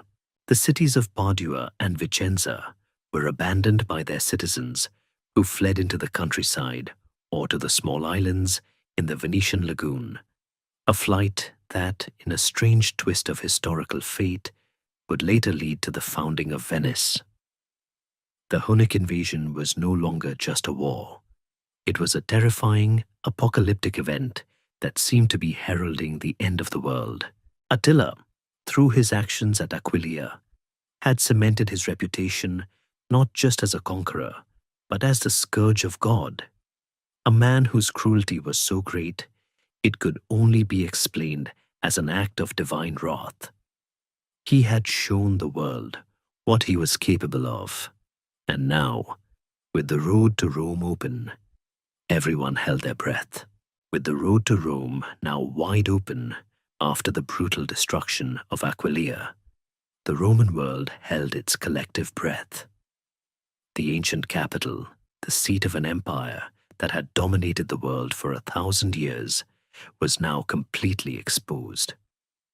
The Western Roman Emperor, Valentinian III, was a weak and ineffective ruler, and his last great general, Arius, was still in Gaul. Rome was defenseless, and the unstoppable Hunnic tide was now just a short march away. But then, in one of the most famous and mysterious moments in all of history, Attila stopped. He turned around and he left Italy.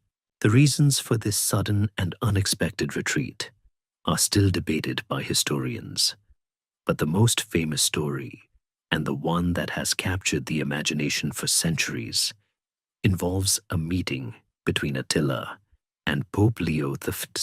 The story goes like this.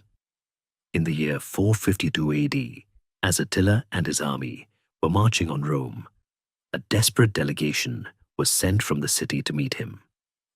This delegation was led by the Bishop of Rome, Pope Leo V, and it was a last-ditch effort to save the city. Leo, a powerful and charismatic figure, supposedly met Attila at a place called Mincio, a town in northern Italy. The two men, the spiritual leader of the Christian world and the scourge of God, met in person, and the fate of Rome hung in the balance. The sources, particularly later Christian ones, describe the meeting as a kind of divine miracle. They tell us that Pope Leo, through his eloquence and his piety, was able to convince Attila to spare the city. Some even say that the apostles Peter and Paul appeared to Attila as he spoke with Leo, wielding swords and threatening him with divine punishment if he dared to harm Rome. Attila, terrified by this vision, agreed to turn back and leave Italy. This story, while incredibly dramatic, is almost certainly a later embellishment. It's a classic example of hagiography, where a later writer gives a Christian figure a kind of superhuman power to explain a miraculous event. It's a great example of an open historiographic mystery. To what extent did the Pope's embassy to Attila actually happen? And what was its real impact? Most modern historians believe that the meeting did happen, but that the reasons for Attila's retreat were much more mundane and much more pragmatic. Pope Leo. He was, in all likelihood, a very eloquent speaker, and he probably offered Attila a large sum of money to go away. It's a bit like a protection racket, but on a spiritual and historical scale. Leo was, in a sense, negotiating the ransom for Rome, and Attila was a shrewd enough businessman to take the deal. But there were other, more practical reasons for Attila's retreat as well. His army was, by this point, exhausted and likely suffering from disease. The Italian campaign had been brutal, and a plague was reportedly sweeping through the Hunnic camp. A long, drawn-out siege of Rome, a city of 1 million people, would have been a logistical nightmare and a military suicide mission. Attila also had to worry about his rear flank. The Eastern Roman Emperor, Theodosius II, had sent an army across the Danube to attack the Hunnic heartland in Hungary, a kind of counter-invasion that would have forced Attila to split his forces. All of these factors combined to make a continued invasion of Italy a bad idea. So while the story of Pope Leo I and the divine intervention is a beautiful one, the historical reality is likely a bit more boring. Attila was not a man to be swayed by a priest's words alone. He was a master of war and politics, and he made his decisions based on cold, hard, military and economic realities. His retreat from Italy was not an act of divine mercy. It was a pragmatic, strategic decision. He had gotten what he wanted: plunder, tribute, and the terror of his name. And now it was time to go home. The city of Rome had been spared, but the Hunnic terror was far from over. The mystery of Attila's sudden retreat from Italy, with the heart of the Western Roman Empire laid bare before him, has puzzled historians for centuries. We've just talked about the famous, if likely exaggerated story of Pope Leo I's embassy, which no doubt played a role in the Romans' understanding of events. But the real reasons for this pivot were probably a much more mundane and practical list of problems, the kind of logistical headaches that can stop even the most fearsome conqueror in their tracks. This is where we have to peel back the layers of legend and look at the cold, hard facts of ancient warfare. First and foremost was the issue of plague and disease. It sounds less dramatic than a divine intervention, I know, but it was a very real and very deadly threat to any army on campaign. Attila's army had been on the march for months, living off the land and campaigning in a hot, humid climate. The Roman chronicler Jordanus, who you'll remember is our main source for this period, tells us that a plague was ravaging the Hunnic camp. A nomadic army, with its close quarters and lack of sanitation, was a perfect breeding ground for disease. Attila was a smart leader, and he knew that a plague could destroy his army just as effectively as a Roman legion.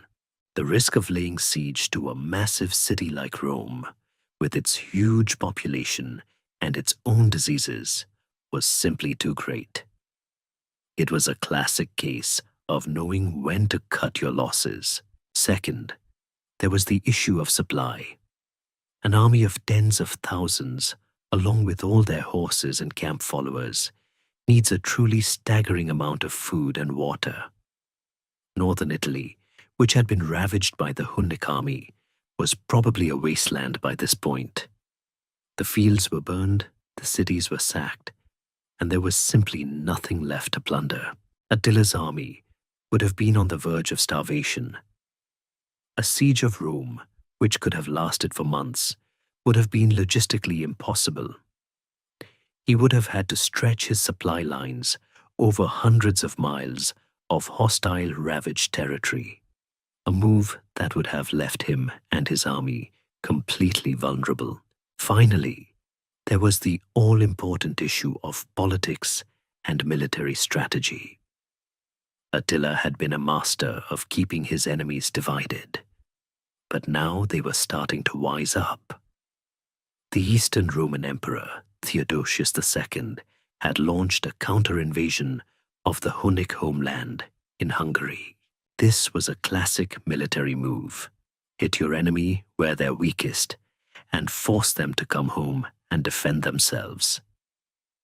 Attila was a powerful leader, but his empire was still a collection of conquered peoples, and he couldn't afford to have a rebellion or a Roman invasion of his homeland while he was bogged down in Italy. It would have been a catastrophic political and military blunder. He had to go home, if for no other reason than to reassert his control over his vast and often restive empire. So, while the story of Pope Leo XII is a beautiful one, the historical reality is likely a much more complex and pragmatic story of plague, famine, and political necessity. Attila was not a mindless barbarian. He was a shrewd and calculating leader who knew that a military victory was not worth the destruction of his own army and his own empire. He had gotten what he wanted: a massive amount of plunder, a huge tribute payment from the Romans, and the fear of his name. He had shown the world that he could march to the gates of Rome and that no one could stop him. Now, with his reputation secured, it was time to go home and enjoy the spoils. It's a moment that shows us that even the most feared conqueror in history was not immune to the simple, practical realities of life, and that the story of the Huns is a story of human beings, with all their strengths and all their weaknesses. With the invasion of Italy a smashing success, Attila returned to his capital in Hungary, his reputation and his coffers filled with plunder. But the last years of his life, from 453 AD to his death, are a kind of quiet epilogue, a final fading chapter that is far less dramatic than the world-altering events that preceded it. He had achieved what no other conqueror had before him. He had brought the mighty Roman Empire to its knees, both in the east and in the west. He had sacked cities, extorted emperors, and inspired a level of terror that would echo through history for centuries. But for a man who had lived his entire life in a state of constant motion and war, a period of peace, however profitable, must have felt a bit strange. The primary focus of Attila's last year was on diplomatic maneuvering and, as you might expect, more marriage negotiations. He was, in a very real sense, a man who saw marriage as a form of conquest. He had already tried, unsuccessfully, to marry the Roman princess Honoria. Now, he set his sights on a new bride, a beautiful young woman named Ildiko, who was the daughter of a Germanic chieftain, likely a Gepid or an Ostrogoth. This marriage was not an act of love. It was a political alliance, a way for Attila to further cement his control over the various Germanic tribes that made up his empire. The marriage was a massive, week-long celebration, a final, great, boastful party in his honor. But the party would be his last. On the night of his wedding, in the year 453 AD, Attila died. The circumstances of his death are one of the great open historiographic mysteries of the ancient world. Our main source, Jordanes, writing a century later, gives us a few possible explanations. The first and most famous is that he died of a nosebleed. He was a heavy drinker, and he had been celebrating for days. The story goes that he collapsed into a drunken stupor on his wedding night, and a hemorrhage of his nose was so severe that he drowned in his own blood. It's a rather unceremonious end for a man who had lived such a violent and dramatic life, a kind of sad, almost comical demise for the scourge of God. The second and more dramatic possibility is that he was murdered by his new bride, Ildiko. Some sources suggest that she was a Gothic princess and that she was taking revenge for the destruction of her people. The story goes that she killed him in his sleep and then vanished. It's a great story, the kind of pulp fiction that we love to read, but there is very little evidence to support it. It's much more likely that the story of a vengeful bride was a later embellishment, a kind of dramatic ending that suited the narrative of a brutal king being brought down by a woman. It's a great example of a mainstream historical fact being overshadowed by a more dramatic and less likely story. Regardless of how he died, his death had an immediate and catastrophic impact on the Hunnic Empire. He was the center of gravity, the man who held everything together through sheer force of will and personal charisma. Without him, the empire was a hollow shell. His sons were weak and ineffective, and his various conquered allies, who had been held together by fear, immediately saw an opportunity for freedom. The death of Attila was the death of the Hunnic Empire, and the great story of his life, a story of an outsider who rose from the steppe to threaten the entire Roman world, had come to a very sudden and very final end. The death of Attila, a sudden and ignominious end for a man who had seemed invincible, sent a seismic shockwave through his vast empire. For years, the Hunnic Confederation had been held together by a single force. Attila's towering presence, his sheer will, and the terrifying reputation that preceded him. He was the sun around which all the other planets revolved, and with him gone, the entire system collapsed. The immediate aftermath was not a period of mourning and quiet transition. It was a brutal and chaotic succession crisis, a violent civil war between his own sons and the various chieftains of the conquered tribes. Attila had a number of sons, but the most prominent were Elak, Tengizich, and Ernak. They were, by all accounts, pale imitations of their father, lacking his charisma, his strategic genius, and his unifying force. They immediately began to squabble over the inheritance, a kind of internal Hunnic Game of Thrones, with each son vying for control of the largest part of the empire. This was a classic nomadic succession crisis, where power was not passed down peacefully, but had to be taken by force. The unity that Attila had so carefully crafted and maintained through fear was now a distant memory, replaced by a brutal and self-destructive internecine conflict. The most dangerous part of this succession crisis, from a Hunnic perspective, was the fact that their empire was not a single unified people. It was a vast, multi-ethnic collection of conquered tribes, including the Ostrogoths, Gepids, and others, all of whom had been held in place by force and fear. They had no love for the Huns, and they saw Attila's death as a golden opportunity for freedom. The civil war between Attila's sons was the perfect pretext for these subjugated people to rebel. It was a moment of weakness, a kind of historical power vacuum, and they were more than ready to fill it. The Hunnic Confederation was now on a slow, grinding path to self-destruction, and their former allies and enemies were more than ready to help them along. This period is a crucial one for understanding the nature of the Hunnic Empire. It shows us that their power was not based on a shared culture, a common language, or a unified political ideology. It was based on the personal charisma and military genius of a single man.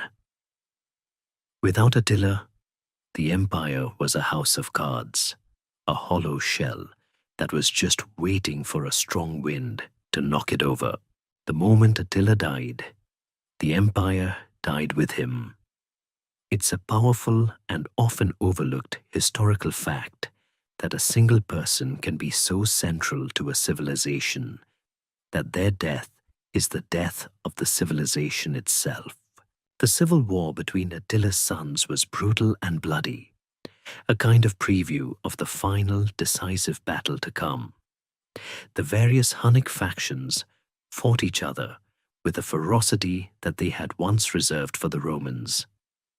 This allowed their former subjects, the Ostrogoths and Gepids, to organize and prepare their own rebellion. It's a great example of an open historiographic mystery. To what extent did the Civil War hasten the collapse of the empire? And would the empire have collapsed anyway, even without the infighting? The answer is likely a bit of both.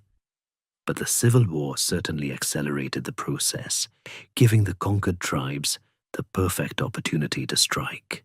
The stage was now set, not for a continuation of the Hunnic Empire, but for its complete and utter dissolution, a final bloody chapter in a story that had begun in the mists of Central Asia and was now about to come to a very swift end. With Attila's sons fighting among themselves and the empire crumbling from within, the various Germanic tribes who had been living under Hunnic domination saw their chance. This was the moment of reckoning, the time for payback. They weren't just a collection of individuals anymore. They were a coalition of former subjects, all united by a common desire for freedom and a common hatred of their former masters. The most prominent of these rebellious tribes were the Gepids, led by their king Ardaric, a man who, according to the Roman historian Jordanes, had been a key ally and an influential figure in Attila's court. Now he was a rebel, and he was ready to fight. The decisive battle, the one that would break the Hunnic Empire forever, took place in 454 AD. It's known as the Battle of Nidau, named after a river in Pannonia, a province that now makes up parts of modern-day Hungary, Serbia, and Croatia. The Gepids, under Ardaric, led a massive coalition of other Germanic tribes, including the Ostrogoths, Heruli, Rugi, and others. On the other side were the Huns, still a formidable military force, but now divided and led by Attila's eldest son, Ellak. The Hunnic army was a mix of Hunnic warriors and the few remaining tribes who were still loyal to them. The battle was a massive, bloody clash, a kind of free-for-all that pitted former allies against each other in a final apocalyptic struggle. The Battle of Nidau was not just a military engagement. It was a kind of anti-Hunnic war of liberation, a violent shedding of a yoke that had been in place for decades. The fighting was fierce and brutal, a last stand for the Hunnic Empire. But in the end, the Hunnic forces were completely and utterly defeated. Attila's son, Ellak, was killed in the fighting, and the remnants of the Hunnic army were scattered. It was a decisive and complete victory for the coalition of Germanic tribes, a moment of triumph that was, for them, the end of a long and terrifying nightmare. The Battle of Nidau was not just a battle, it was a funeral for the Hunnic Empire. The long-term consequences of this battle were immense. It not only shattered the Hunnic Empire, but it also changed the political map of Europe forever. The Gepids, as the leaders of the winning coalition, established their own kingdom in the former Hunnic heartland of Pannonia. The Ostrogoths, who had been a crucial part of Attila's army, were now free, and they would soon go on to establish their own kingdom in Italy. The other Germanic tribes who had fought in the battle, the Franks and the Burgundians, were now more powerful than ever, and they would play a crucial role in the development of the new post-Roman European world. The Battle of Nidau was, in a very real sense, the end of one era and the beginning of another. This period is a fascinating example of an open historiographic mystery.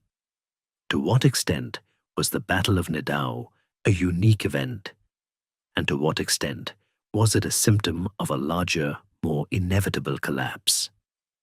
Most historians believe that the Hunnic Empire was a kind of historical anomaly, a unique and personalistic empire that could only exist with a leader like Attila at its head. The Battle of Nadao was just the inevitable, bloody conclusion to a story that had been written the moment Attila died. It was a final cathartic moment, a great sigh of relief for a continent that had been holding its breath for decades. With the Huns defeated and their empire shattered, the old world of the Romans was truly over, and the new world of the Germanic kingdoms was about to begin. The Battle of Nadao was not just a battle, it was the beginning of the end. With Attila dead and his sons defeated, the Hunnic Empire, that vast and terrifying confederation of nomadic tribes and conquered peoples, dissolved with an almost shocking speed. The empire had been built on a foundation of fear and plunder, and without the unifying force of Attila, it simply disintegrated. This rapid dissolution is a powerful testament to the fragile and personalistic nature of their power. It shows us that a Hunnic state was not a true state at all, but a kind of military protection racket writ large, a system that could not survive the loss of its central, dominant figure. The most immediate consequence was the complete and total fragmentation of the Hunnic people themselves. The various tribes and clans that had once fought under Attila's banner now went their separate ways. Some of them remained in the region of the lower Danube and the Pontic steppe, where they continued to be a nuisance to the Eastern Roman Empire. But they were no longer a cohesive, single entity. They were a number of disparate, warring tribes, and they were no longer a major threat to anyone. Attila's other two sons, Dengizic and Hanak, tried to hold on to what little power they had, but they were eventually defeated. Dengizic was killed in battle against the Romans in 469 AD, and his head was sent to Constantinople as a kind of final, grisly proof that the Hunnic threat was over. Ernak and his followers, a very small group by this point, became a client state of the Eastern Roman Empire, a kind of sad, final coda to a story of immense power. The dissolution of the Hunnic Empire also had a massive and long-lasting impact on the various Germanic tribes who had been their subjects. The Ostrogoths, who had been a key part of Attila's army, were now free, and they would go on to play a major role in the fate of the Western Roman Empire. The Gepids, who had led the revolt, established their own kingdom, and the Lombards, another Germanic tribe, would eventually take their place. The dissolution of the Hunnic Empire created a massive power vacuum in Central Europe, a kind of geopolitical free-for-all that would last for centuries. This is a crucial point of scholarly debate. Was the fall of the Hunnic Empire a good thing for the Western Roman Empire, or did it simply lead to a more chaotic and unpredictable succession of Germanic kingdoms that were, in some ways, an even greater threat? The answer is likely a bit of both. The Hunnic threat was gone, but the fragmentation of their empire led to a period of instability that the Western Roman Empire was simply not strong enough to handle. The legacy of the Hunnic Empire, for all its brief and brutal existence, was a powerful one. It had shown the world that the old Roman order was completely and utterly broken. It had shattered the illusion of Roman military invincibility and had proven that a mobile, nomadic force could bring a settled empire to its knees. Their brief reign of terror had changed the geopolitical map of Europe forever, and their memory would be woven into the folklore and the history of the continent for centuries to come. The story of the Huns, from their mysterious origins in Central Asia to their sudden and total collapse after Attila's death, is a story of a perfect storm of military genius, political opportunism, and historical circumstance. They were a civilization that was born in a moment of great change, and they were a civilization that died the moment that change was no longer necessary. Even as the Hunnic Empire crumbled and their physical presence faded from the European stage, their legacy endured. The figure of Attila, in particular, transcended his historical reality to become a kind of mythic archetype, a name whispered in fear for centuries. He became the scourge of God, not just in Roman propaganda, but in the folklore and the history of the various peoples he had terrorized. This enduring legacy and myth are a testament to the profound psychological impact the Huns had on the European imagination. In the early Middle Ages, Attila was remembered in a number of different and often contradictory ways. In the German heroic epics, such as the Nibelungenlied and the Volsunga saga, he appears as Etzel, a powerful but ultimately honorable king. In these stories, he is a kind of tragic figure, a man who is both feared and respected, and a man who is often a victim of the very same political intrigues he was a master of. This portrayal is a fascinating example of how a culture can take a historical enemy and transform them into a figure that is both a symbol of terror and a symbol of their own historical reality. It's a great example of an open historiographic mystery. How did the Germanics transform Attila from the scourge of God into a figure of tragic heroism? The answer is likely in the fact that many of the Germanic tribes had been his allies, and they saw him not just as an enemy, but as a kind of king in his own right, a figure of immense power who had a place in their own historical memory. In the Christian tradition, Attila's legacy was even more pronounced. The myth of the scourge of God was firmly cemented, and his name became synonymous with the apocalyptic forces of evil. He was seen as a divine punishment, a kind of historical boogeyman that God would send to chastise a sinful world.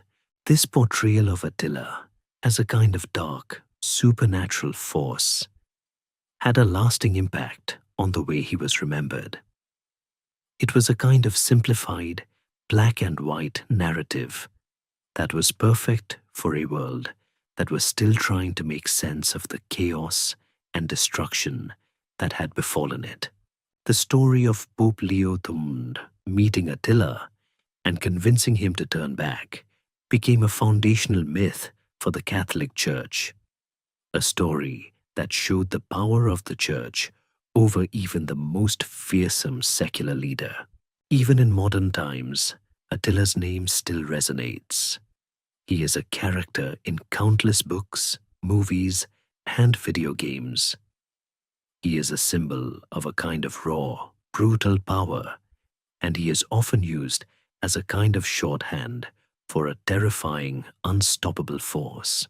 He is a figure that we continue to be fascinated by, a kind of dark hero who, for all his cruelty and destruction, still holds a place in our collective imagination. This is a testament to the power of his legend, a legend that was born in the chaos of his life and was cemented in the myth-making of the centuries that followed. The legacy of the Huns, and of Attila in particular, is not a simple one. They were not just a force of destruction. They were a complex civilization with their own culture, their own politics, and their own way of life. But in the end, it was the terror they inspired and the destruction they wrought that would be their most lasting legacy. They were a civilization that existed for only a brief period, but their impact was so profound that they would be remembered forever. They were a civilization that was, in a very real sense, a kind of comet, a brilliant and terrifying force that streaked across the sky, leaving a trail of fire and a long-lasting impression on the world it had passed through. The great question that follows the fall of the Hunnic Empire is, of course, what became of the Huns themselves? With Attila dead and his sons defeated, the various Hunnic groups who had once dominated the Eurasian steppe and much of Europe were now a people without a leader, and in a very real sense, without a home. Their story, however, doesn't just end with the Battle of Nidau. It simply becomes a story of assimilation, fragmentation, and a slow grinding decline into historical obscurity. The majority of the Hunnic people who had been living in the Pannonian heartland were either killed in the civil wars, or the Battle of Nidau, or they were simply absorbed by the various Germanic tribes who took their place. The Gepids, in particular, who had been the leaders of the anti-Hunnic coalition, were more than happy to absorb the remaining Hunnic population into their new kingdom. The Huns, with their unique culture and their brutal way of life, were simply no match for the larger, more settled Germanic tribes. They were a people who had existed as a kind of military elite, and without that military dominance, they had no real place in the world they had helped to create. A significant number of Huns, however, did not stay in Europe. They simply turned around and went back the way they had come, a kind of reverse migration back into the vast, empty spaces of the Eurasian steppe. These groups, often led by the last of Attila's sons or other minor chieftains, tried to hold on to a kind of Hunnic identity, but they were a shadow of their former selves, a collection of disparate, warring tribes who were no longer a major military threat. They would eventually be absorbed into other nomadic confederations, such as the Bulgars, Avars, and Magyars, and their unique Hunnic identity would be lost forever.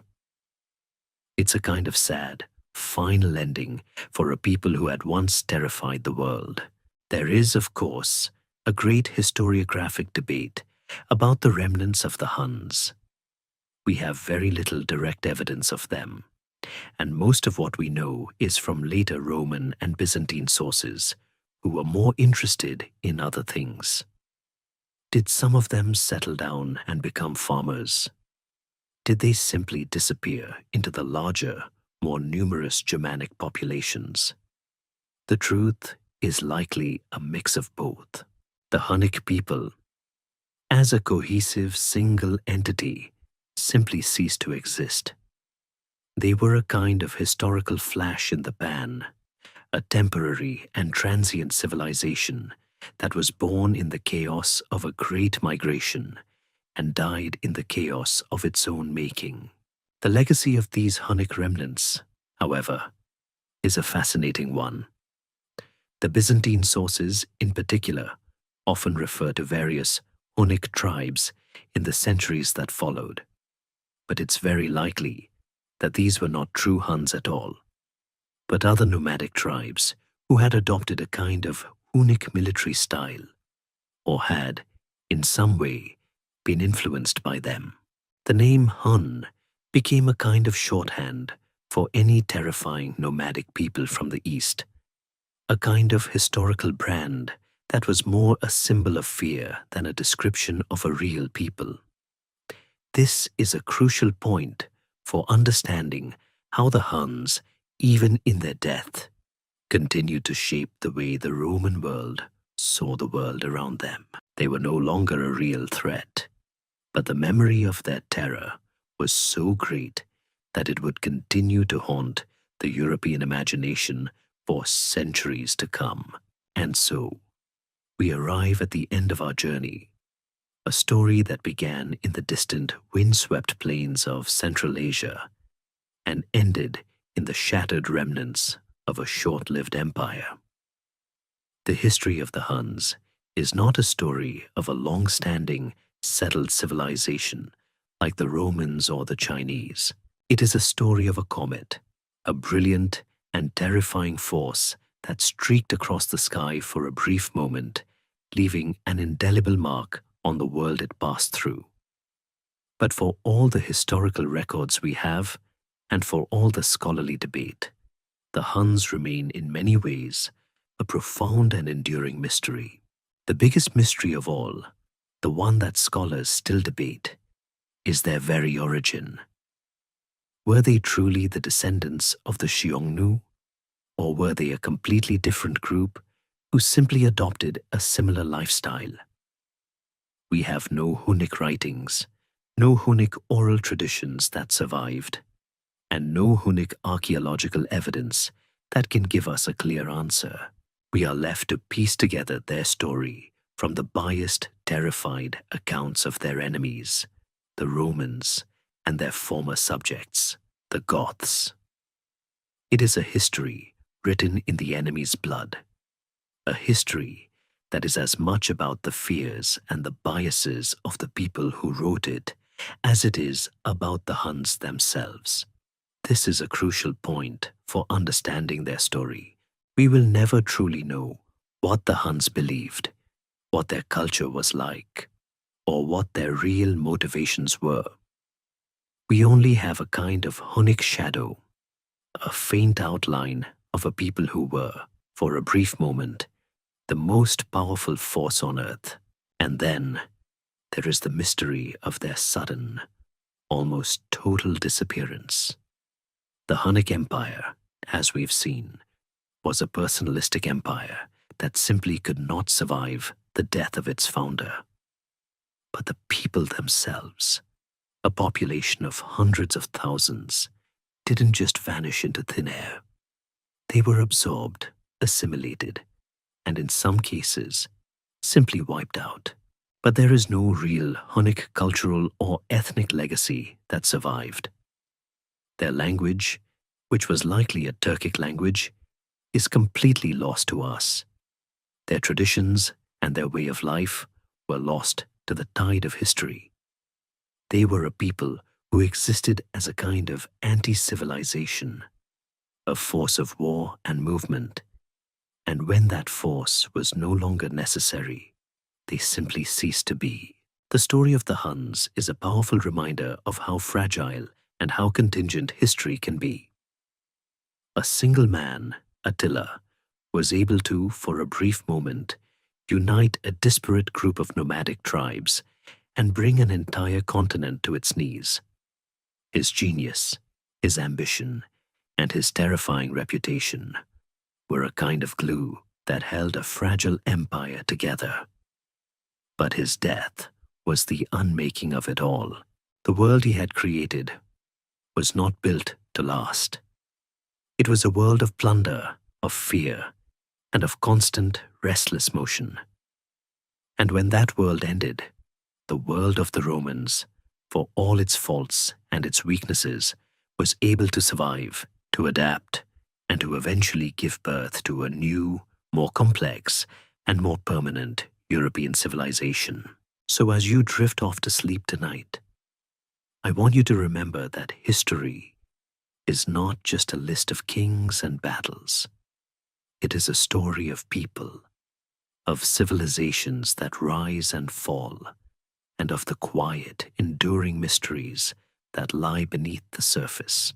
It is a story of a people who were, for a brief and terrifying moment, the most feared force on earth, and who then simply vanished, leaving behind only a whisper and a ghost story.